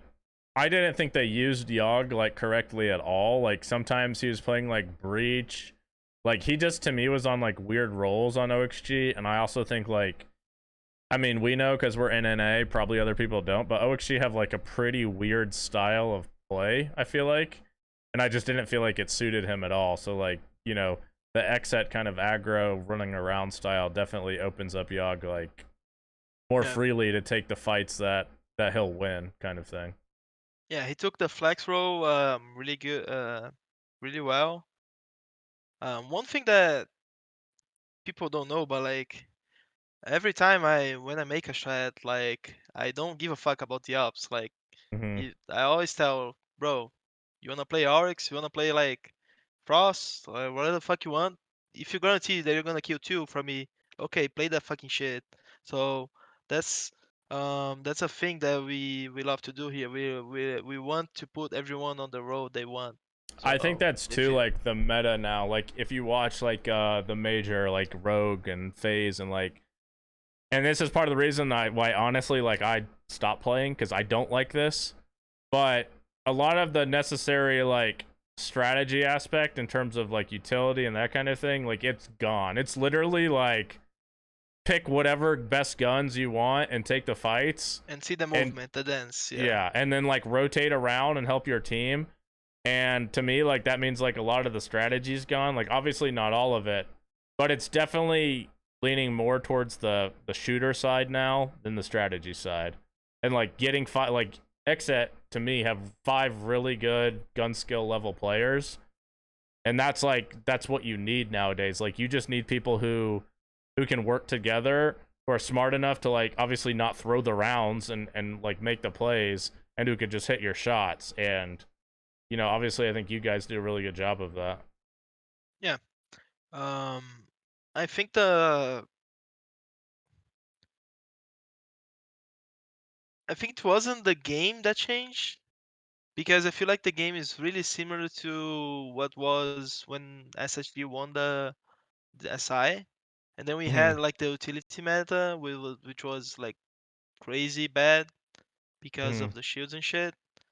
I feel like the game just got masterized, like the I plays think got the masterized, pace. everything got known, everything's known right Yeah, now. I feel like the pace of the game changed, where it's like faster, and I feel like Because they knew the people. best routes, the best gunfights. Okay, this gunfight's Yeah, and defender people sided. are more inclined now Use to just, like you said, like people are more inclined to just pick the guns like Oryx and Alibi and whatever. Like people now feel more inclined to pick the guns than to necessarily think about what I would call like the strategy behind a lot of it. And it works obviously, like, but I do feel like the focus nowadays is like what's going to be the fastest, what's going to give me the most mobility. And this is like a strategy, of course, but it's less about, you know, like making setups difficult, making that kind of thing to like trick your enemy or whatever it may be. And it's more so to me like taking the best guns so you can have a chance at fighting the attackers, because you yeah. know the attackers have the fucking 2x's that obviously it's like kind of nerfed now, but you have like Finka. Like you just have to have guns nowadays to fight the attack, and it doesn't matter if you have this whole setup in sight where they could just overheal and run at you with an LMG. You gotta try to like fight them face on. Um. So we had the two metas that was the complete opposite, right? Like the Mm-hmm. defender sided meta and the attacker sided meta. So on the defensive sided meta, I remember the attacks were a pain in the fucking ass, and we used to do a lot of splits because we couldn't handle the utility. Yeah. We had to get crazy on attack to counter the defense because the defense could do like a perfect threat that had everything covered.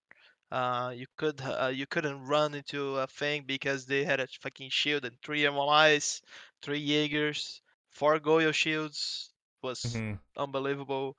Even Valk had a shield back then. Yeah, yeah, Okay, that's so OP. So um, and then we had the Takasari meta, which defense was toned down and defense had to go crazy. I think it's basically the same shit. yeah. Mm-hmm. So if you do defender sided, it's gonna be attack going crazy.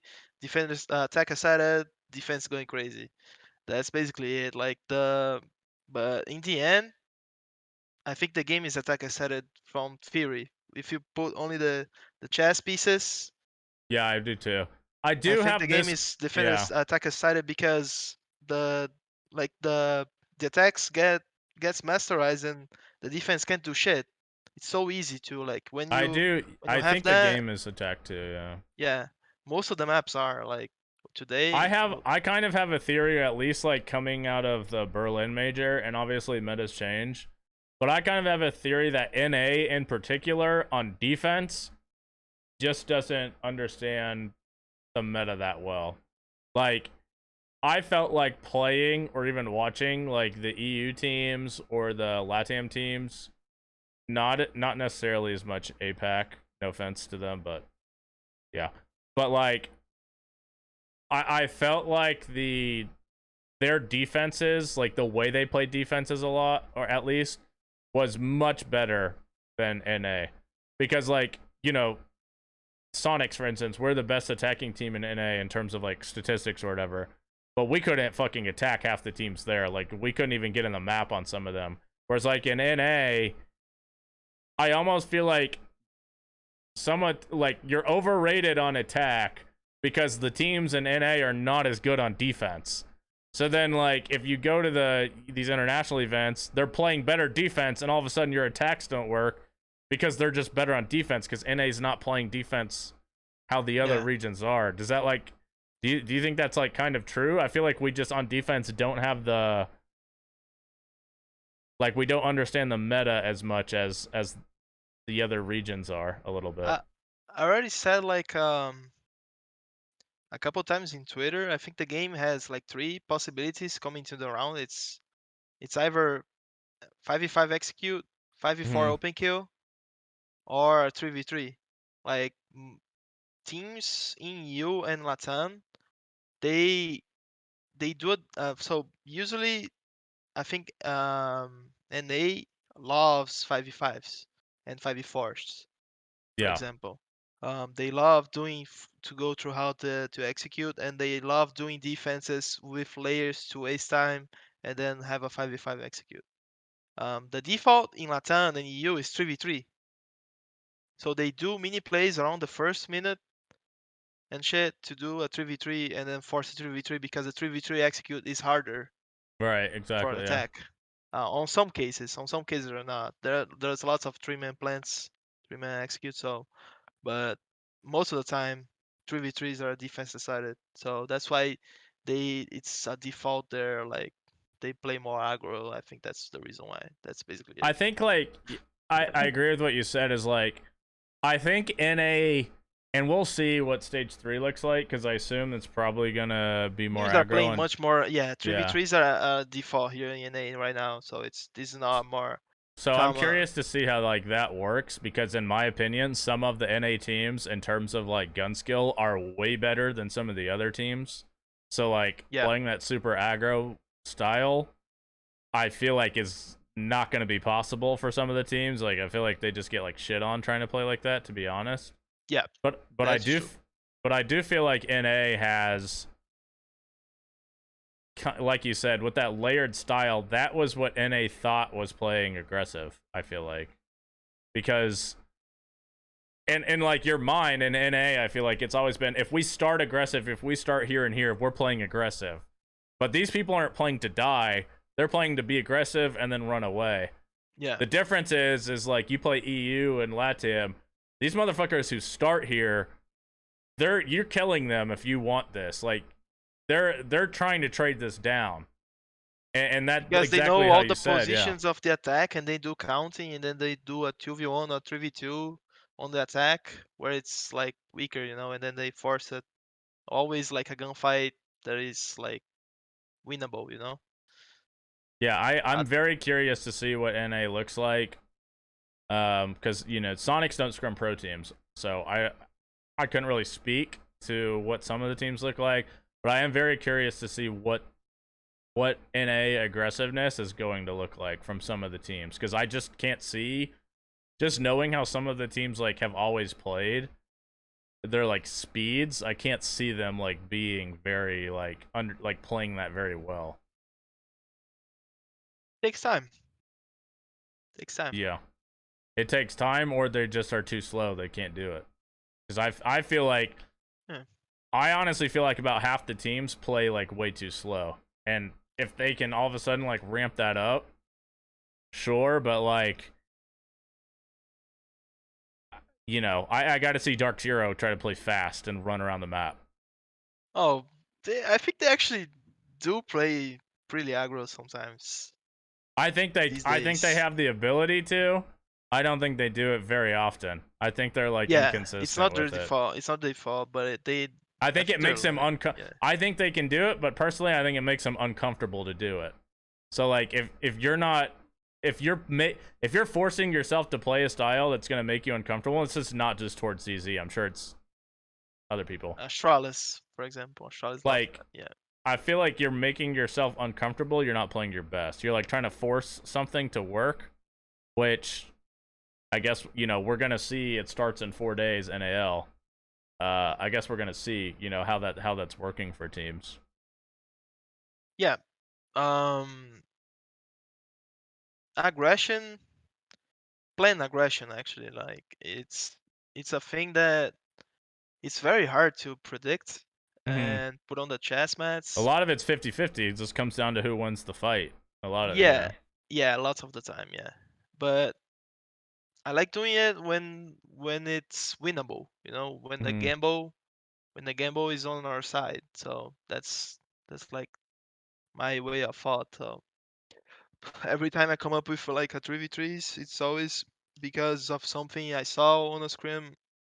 Okay, so this aggression works most of the time, so I'm gonna do this aggression with combo with that to counter this attack, this specific attack. So this is Right. much more for pocket strats within the strat, basically.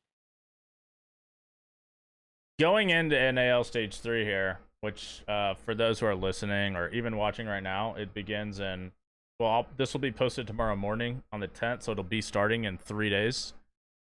Do you have, like, what are your thoughts going into Stage 3?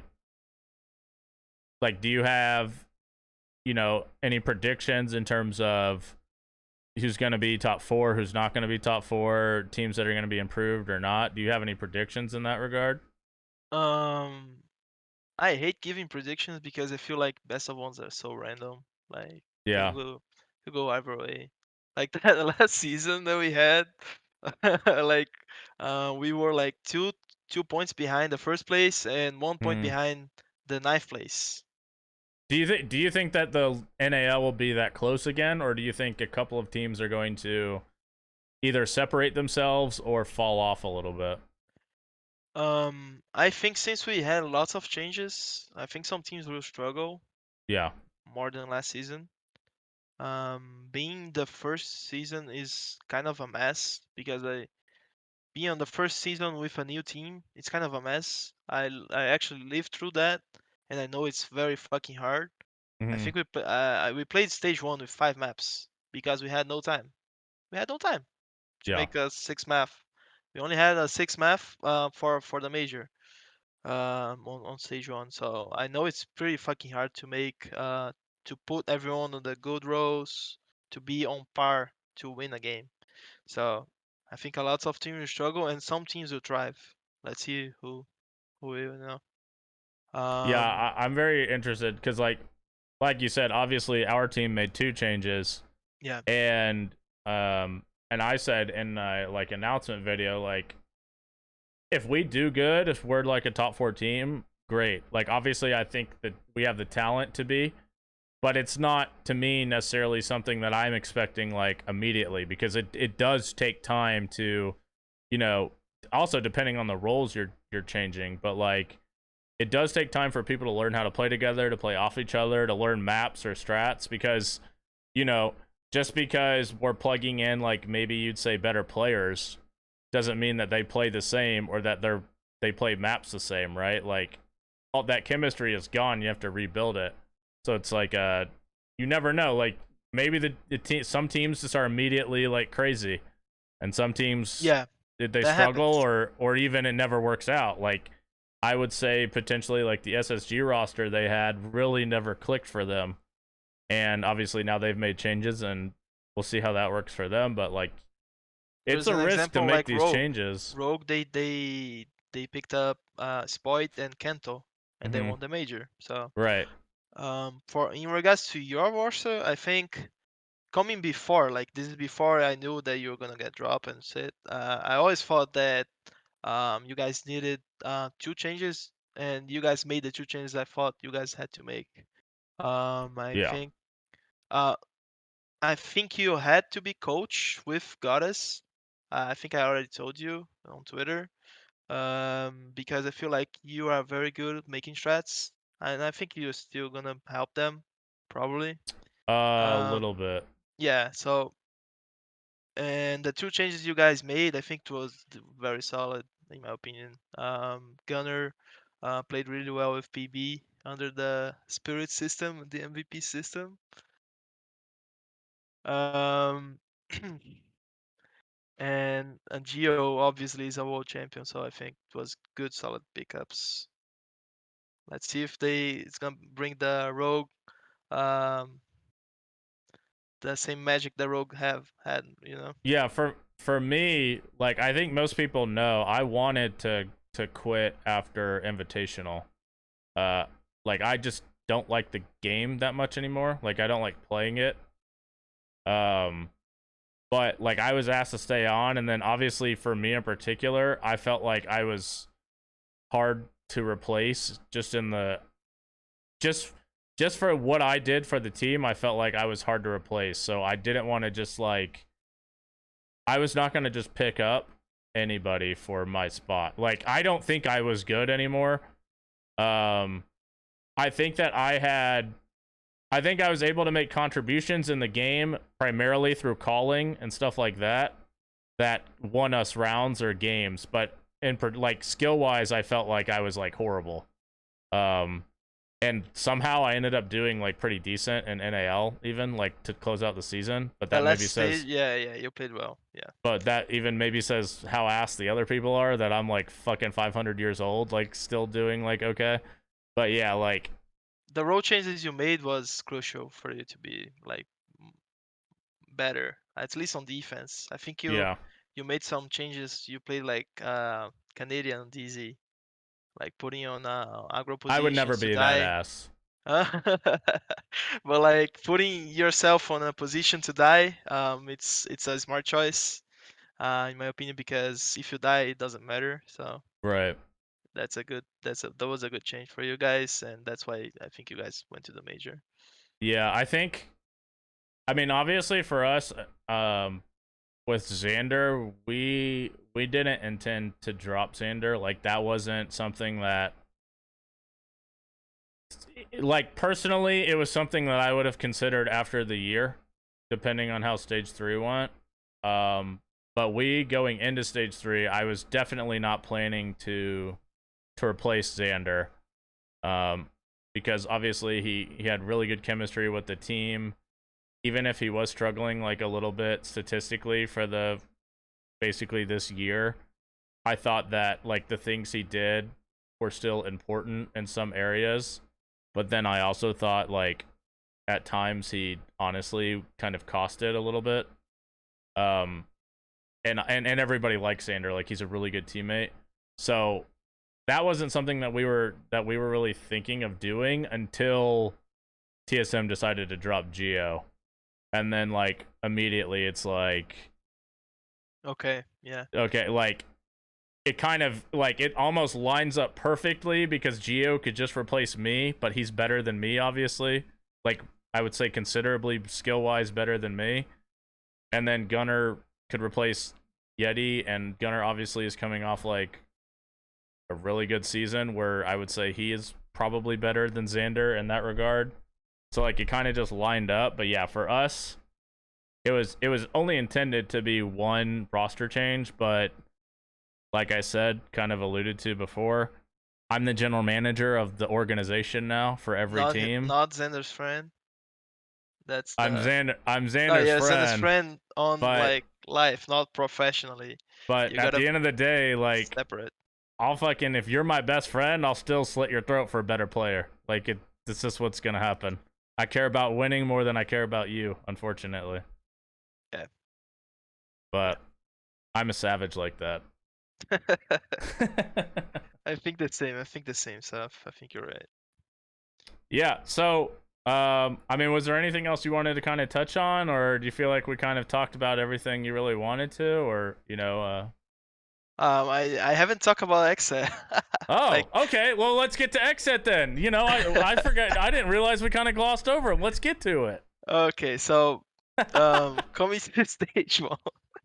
All right, that's all the time we have, guys. Good luck to you. Good luck to XSET Stage 3. See you later.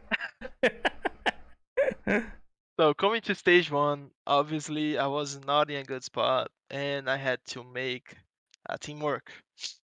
Um, During that time, I spoke a little bit of shit on Twitter. I think I made a good rivalry with you, but like I said some things that was like above the line. I think I crossed the line there on some point. I mean, if I'm Um, being honest, I talk shit to everybody on Twitter.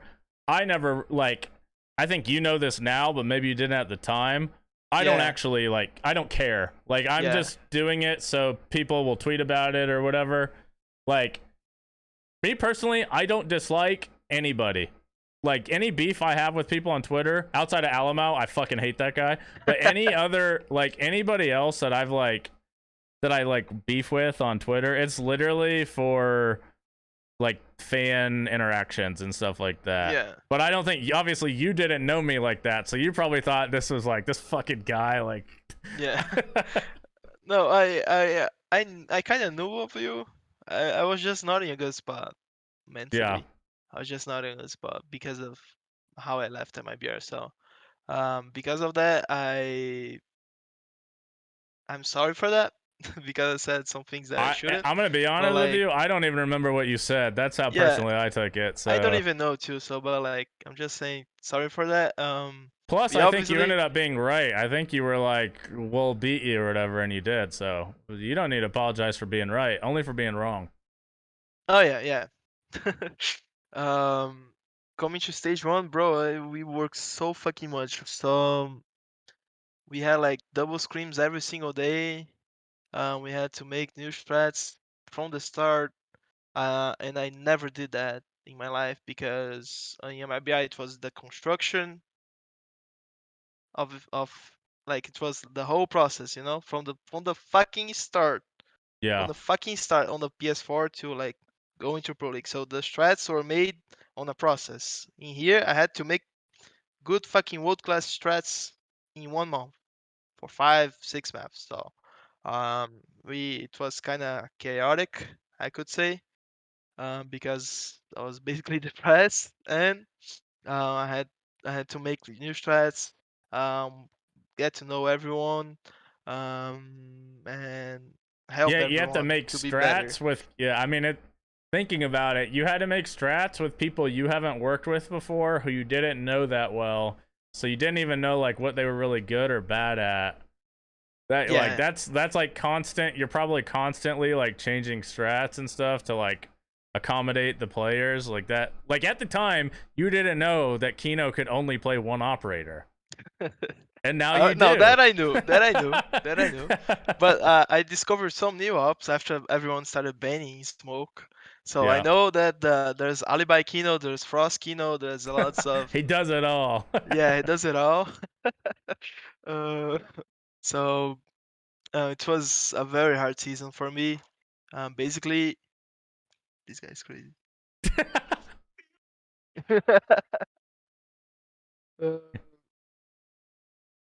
yeah, it was very fucking hard that fucking season.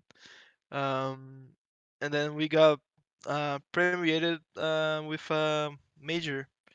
Um, we went to the major. We had a good playoff, a good group stage, and then all the things happened. Yeah. To be honest, I think I deserve the ban.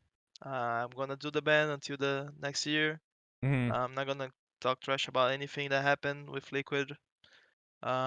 That is everybody knows what happened, so it's good. I'll just take the ban, and next year I'll be behind the boys again. That's it. So and Uh, so with like so obviously you're not able to stand behind them when they play, but outside of that, you still are essentially doing all the same things, right? Like you still live with the team, you're still coaching them behind the scenes. It's just the main difference is when they go up on the stage, it's Viva standing behind them and not you, right? yeah.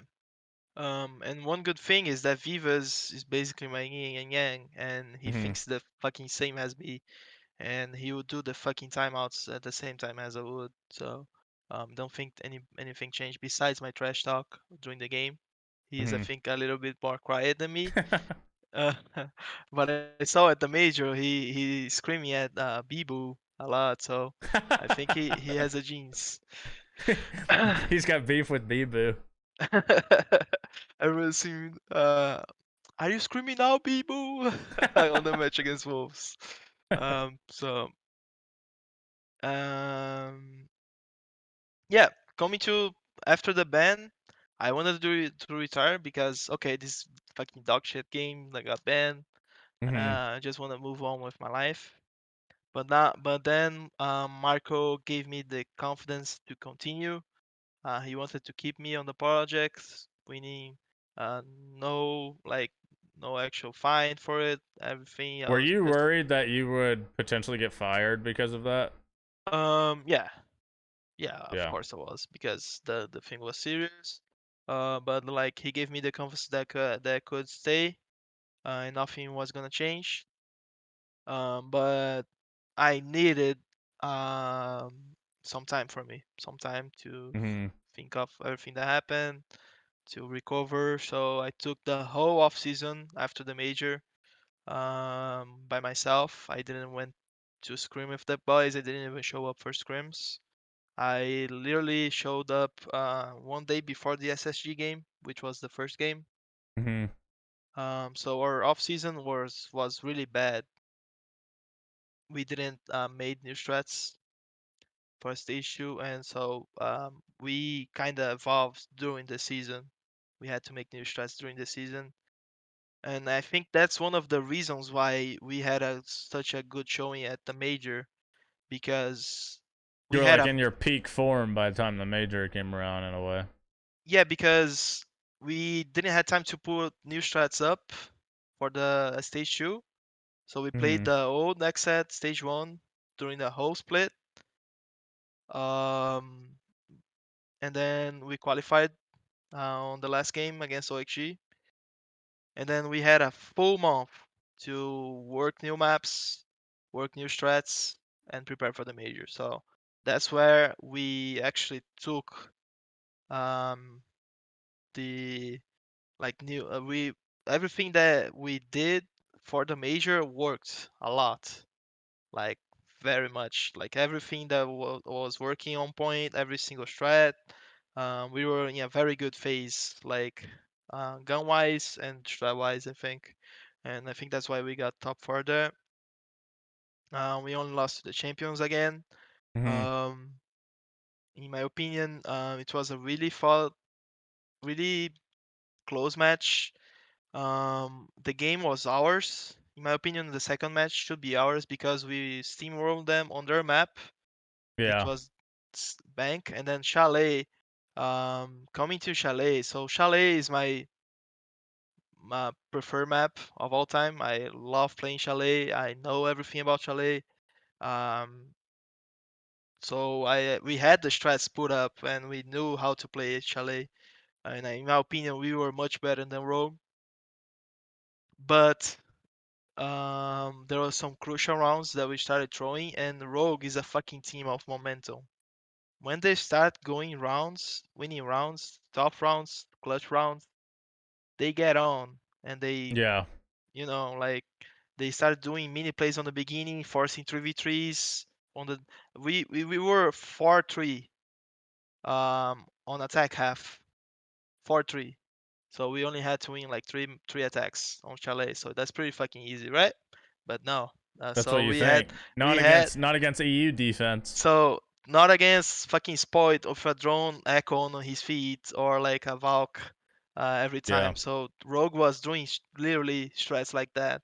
They were running Valk and Echo with a guy with Spoiled with Alibi droning on his feet and getting the first pick. He where the fuck the attack was entering. So that was the strat of Rogue most of the on most of the maps there. So that was a really hard thing to counter on Chalet, and we lost Chalet, and then Oregon we were struggling. I think it was the biggest mistake we had coming to the major was to leave Oregon behind because we felt we were ready to play against anybody in Oregon. So Um, you didn't really change your Oregon stuff going into the major. You thought it was fine. yeah, and obviously we didn't have a good Oregon. We lost 2 times to them. On Mm-hmm. the major, we lost three times, 3 maps, and it was all Rogue. We only lost to Rogue the last on the major, so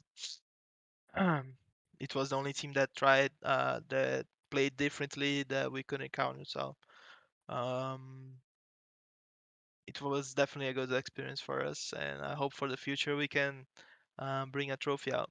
I feel like Rogue plays such a like It's you kind said, of there's old play style, like putting an echo on the feet. That's so old. That's like they play it's like bringing old elements into the current meta where it's like people running around everywhere and stuff like that because they also do the like you mentioned earlier where they just pick whatever fucking guns they want, right? yeah. So they're kind of combining like old meta a little bit, like the echo drone around and that kind of thing, with new meta. I feel like they're really hard to counter because like I feel like they're so spontaneous and like the things they do are so it's Yeah, all like little plays you within the can't game. predict. You can't Yeah, punish a exactly. thing that You can't punish a thing that was never done before. Right, That's the exactly. that's the theory behind the 3v3. So you either do the new or you do something perfect. That's Siege right there. Hmm.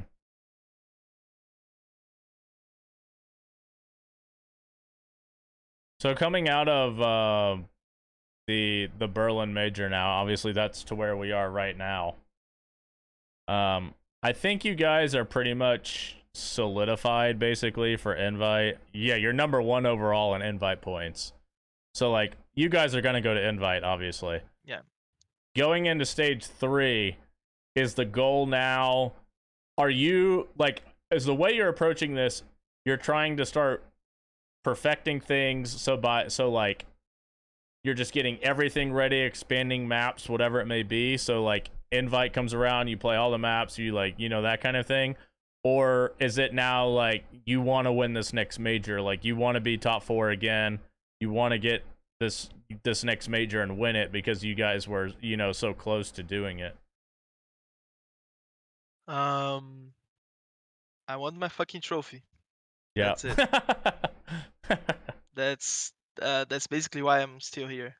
I want my fucking trophy. That's it. I was close to it 2 times already, and I'm addicted to being a high level, playing the high level. I'm gonna be really sincere. The only time that I felt like not anxious to a match was when we got to playoffs for every single tournament I ever played. SI, um, major, this major. So I was anxious in any league, BR6, every single game. But when I got to play group stage, even group stage, I got anxious. But when I get to fucking playoffs, it's the moment that I want to be at. I want to play. I want to, win it. So that's the moment that I never feel the pressure of. So, um, This question kind of backtracks a little bit, and it's really the last question I have, unless there's anything else you'd like to discuss. But obviously, at the Charlotte Major, the incident happens, and it becomes kind of a distraction a little bit for the team, probably. And then in Berlin, you're not able to be on the stage, in the match they lose. Do you feel like if that never happened, and you don't have the distraction in Charlotte, or you're able to just be with the team in Berlin, do you think any of that goes differently, or do you think it's probably going to be the same result? that's a good question. Um, I think I gave pretty good decisions Hmm. during the major. I was getting it right like all the time. Every single map ban, every single like decision, every single attack we made, every single strat, I was getting it right and predicting it right. But I also think that Vivas was in an amazing um uh was in an amazing like well, how do you say, phase too. So Yeah, um I think it would be the same probably. Same finals, yeah. that's fair. And Yeah. and Because honestly, either way, it's nothing to not be proud of. It's a steady improvement from you guys too, because it's top 8 at a major, top I 4 at a mean major. we would have probably had like a better season in any league, but we would have struggled in the major because of the shown maps that we, you know. Mm-hmm. So it Yeah, kind I of see what you're gets, saying. yeah. So it kind of means pretty much the same. I guess it's kind of an interesting question just to think about. Who knows? We'll never know. Okay, so I think we've talked about XSET now. Was there anything else that you wanted to touch on, to talk about, or do you feel like we've kind of touched on everything over the course of your career so far that you wanted to, heading into stage 3 here in a couple of days? No, I'm just excited to see like what the rosters are gonna bring for stage 3. Um, I'm really hopeful to see like SQ and TSM. I think their changes was interesting.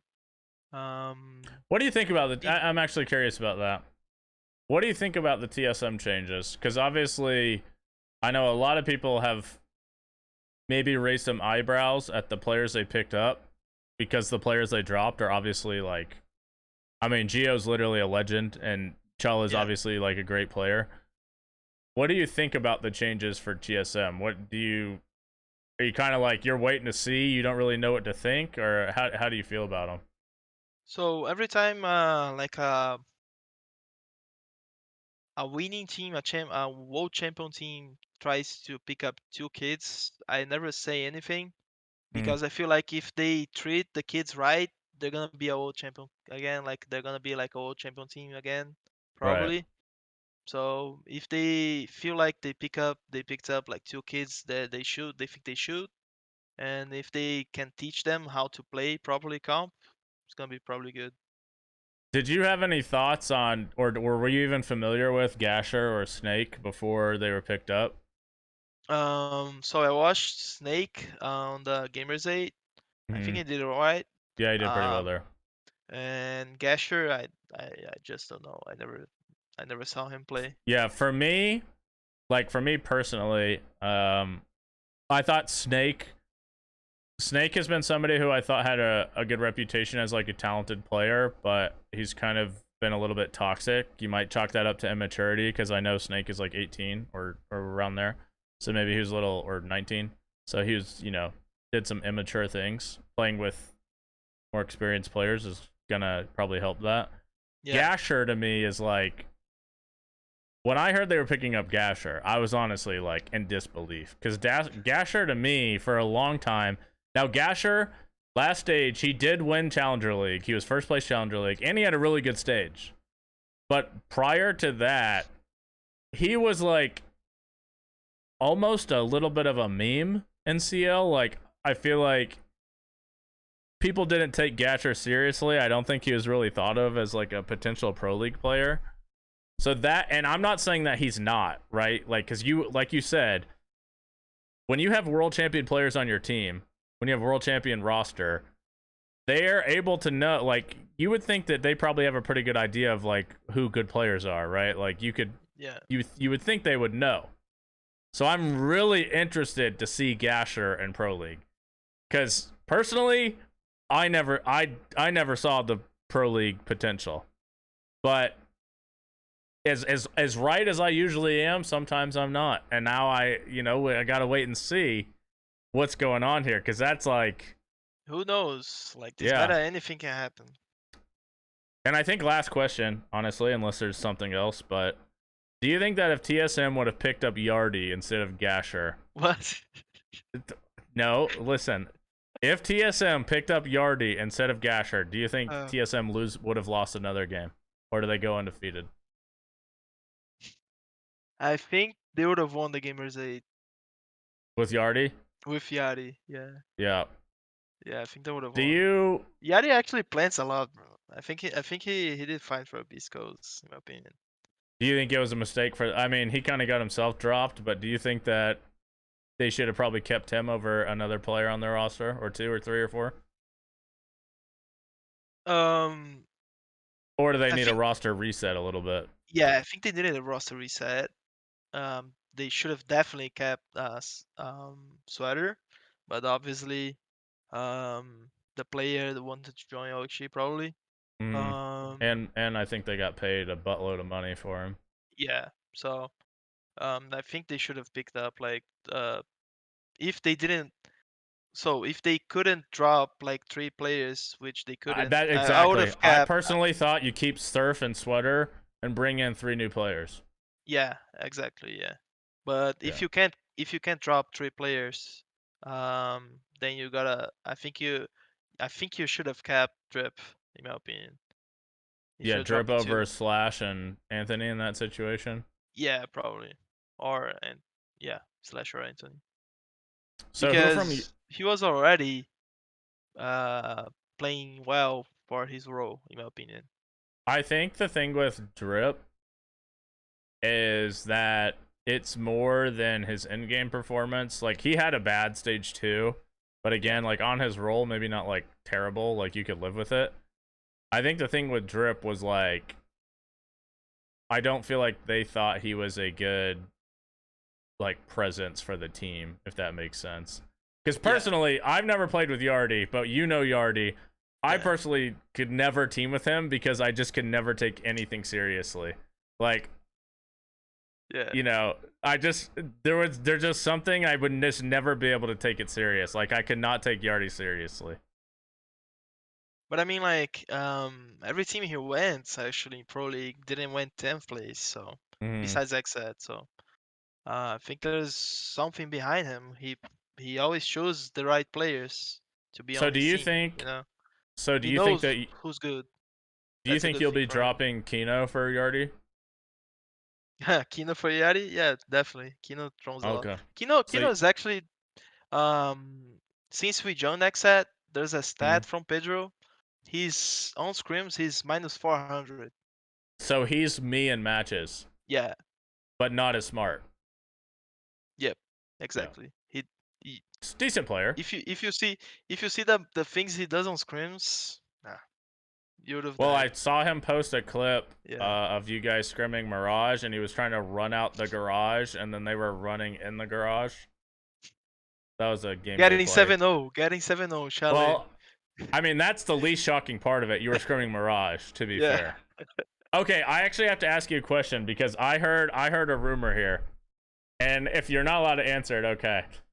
I heard that your org or your team or something puts up like bounties for certain scrims. And that you had like a bounty on a scrim to beat Mirage for like $1,000. Oh. Is this true? What is the story behind this? So no, there's the so every time we scream Mirage, every time it's the same thing. Like You get smoked. We get smoked. Like Yeah. Melted is not leaving the default the positions where you got players. Okay, he's not giving up his position. He's gonna stay there until he dies, and then he swings everything and wins. You know. Yeah, And then Melted's unstoppable. Yeah, Melted's unstoppable. He's like the Palu of. He's the Grim Reaper of scrims. Yeah, he's the Grim Reaper scrims. And then we got Marmalade, Nyx, Nightmare Nyx. Nightmare Nyx, it's not Nyx. Or Nightmare Fight Nyx. Club Nyx. If you listen to the Thomas podcast, he might be Fight Club Nyx now. Benji goes crazy too. Like everyone goes crazy there on that team. Yeah, Cash Money Moolah. So it's basically like Dark Souls, playing Dark Souls, New Game Plus, 99. So I said, okay, so if you win 3 maps on a scrim against Mirage, this was before the major, and we actually try harding for like, okay, we gotta be better. So if we win, I'm gonna give $500 to everyone. Was that the biggest regret of your life? It cost you $500 each. They won 2 and drew 1. Thank God they drew 1. were you like DMing, like you're DMing Nyx like, listen, they're gonna do this strat, you need to do this, please? So that was the only time I did that. Yeah, that was a little too close. At least you know when your team tries the hardest they possibly can, they could squeak by some maps against Mirage. Yeah, possibly one map. We scrimmed Mirage literally the day, but we did a game day scrim against Mirage the day before we played Parabellum in the match that we had to win to make the major. They like 7-2'd us on every single map. That was a bad. It was just like insane. Like we actually the last map we 6-6'd and we felt like we just won the Super Bowl. Like that was winning invite. Like drawing a map against Mirage and scrims, literally one of the hardest things you'll ever do. Yeah. They put on the full court pressure. Why do you think they're horrible in the actual games? Because in theory, if you're so good in a scrim, you could be that good. Strats, basically strats, in my opinion. Most of the time. Yeah, most of the time, in my opinion, is like all the players we are playing are good. The strats define the match, in my opinion, like most of the time. The strats you make, what you do on the map, if it has like makes sense or not. So you agree with me that Gira is a dumbass? Who? Gira, exactly. Oh yeah. Who exactly is right? Guerra, yeah. So I don't know what he does on the Belichick. So I don't know what he does there, but like the strats are not good in my opinion. So Glowing basically, endorsement. yeah. So yeah, strats. Every time it's strats. Every time. Or if you have like a Supr on the team, Yeah. Do you think that if Melted was on XSET, that he would break the kill record? break the crit. Oh, Would he be the first player to get 200 kills in a season, you think, if he was on XSET? um, no, because no, yeah, But he'd no, be like because he'd be just like one or two off. yeah, it will be like plus 35. Let's say he's good. He's good. He's a good player. I think he's a good He's player. he's literally never done anything that would make me think he's a good player. I don't know. I think Like, he is way overrated because of Scribs, personally. yeah, might be. Yeah, but I don't know. I don't know if he shakes on the game or not. But like, if he plays like that on game day, if he, I don't know, if he had a good threat behind him and good teammates, he might be good. I don't know. It's because he's on a dog shit team with dog shit threats. You know, I feel like sometimes. Melted could be Palu, but we'll never know because of Gira. You heard it here first. Did you think? Oh, this is. I keep coming up with random questions. I'll. This will be the last one. Did you think that them dropping Marm, or the roster changes they made, do you think that was good for them, or do you not really? Did you think they could have gone a different direction there? Again, I don't watch CL a lot, so I don't know if Mohis is good. I don't actually pay attention too much to like CL scrims, like if the player is good or not. Yeah.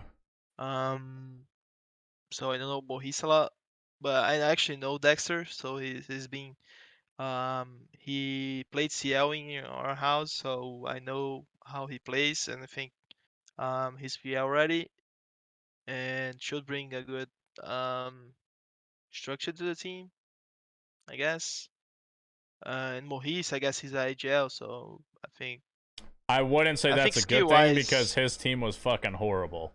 yeah. So So I don't know. he's a IGL of a struggling CL team. I think he was actually pretty good skill wise. I don't know about the IGLing. Skill wise, the five would be all right with Benji and Melted and what's I the would have kept other one? Marm over Kento. Kento. Oh, Yeah, I probably would have kept Marm over Ben. But Nyx definitely had to go. Nyx is legitimately like god awful. that might But be that might be a good thing for him that now he's a coach, right? Like he might do like different things now. Um, so let's see what he cooks up. yeah, let's see what he cooks up. I'm excited for the Nyx experience. Oh, does Dexter? Are you worried that Dexter's gonna have critical information on XSET for when you face Mirage? Does he have a read on XSET?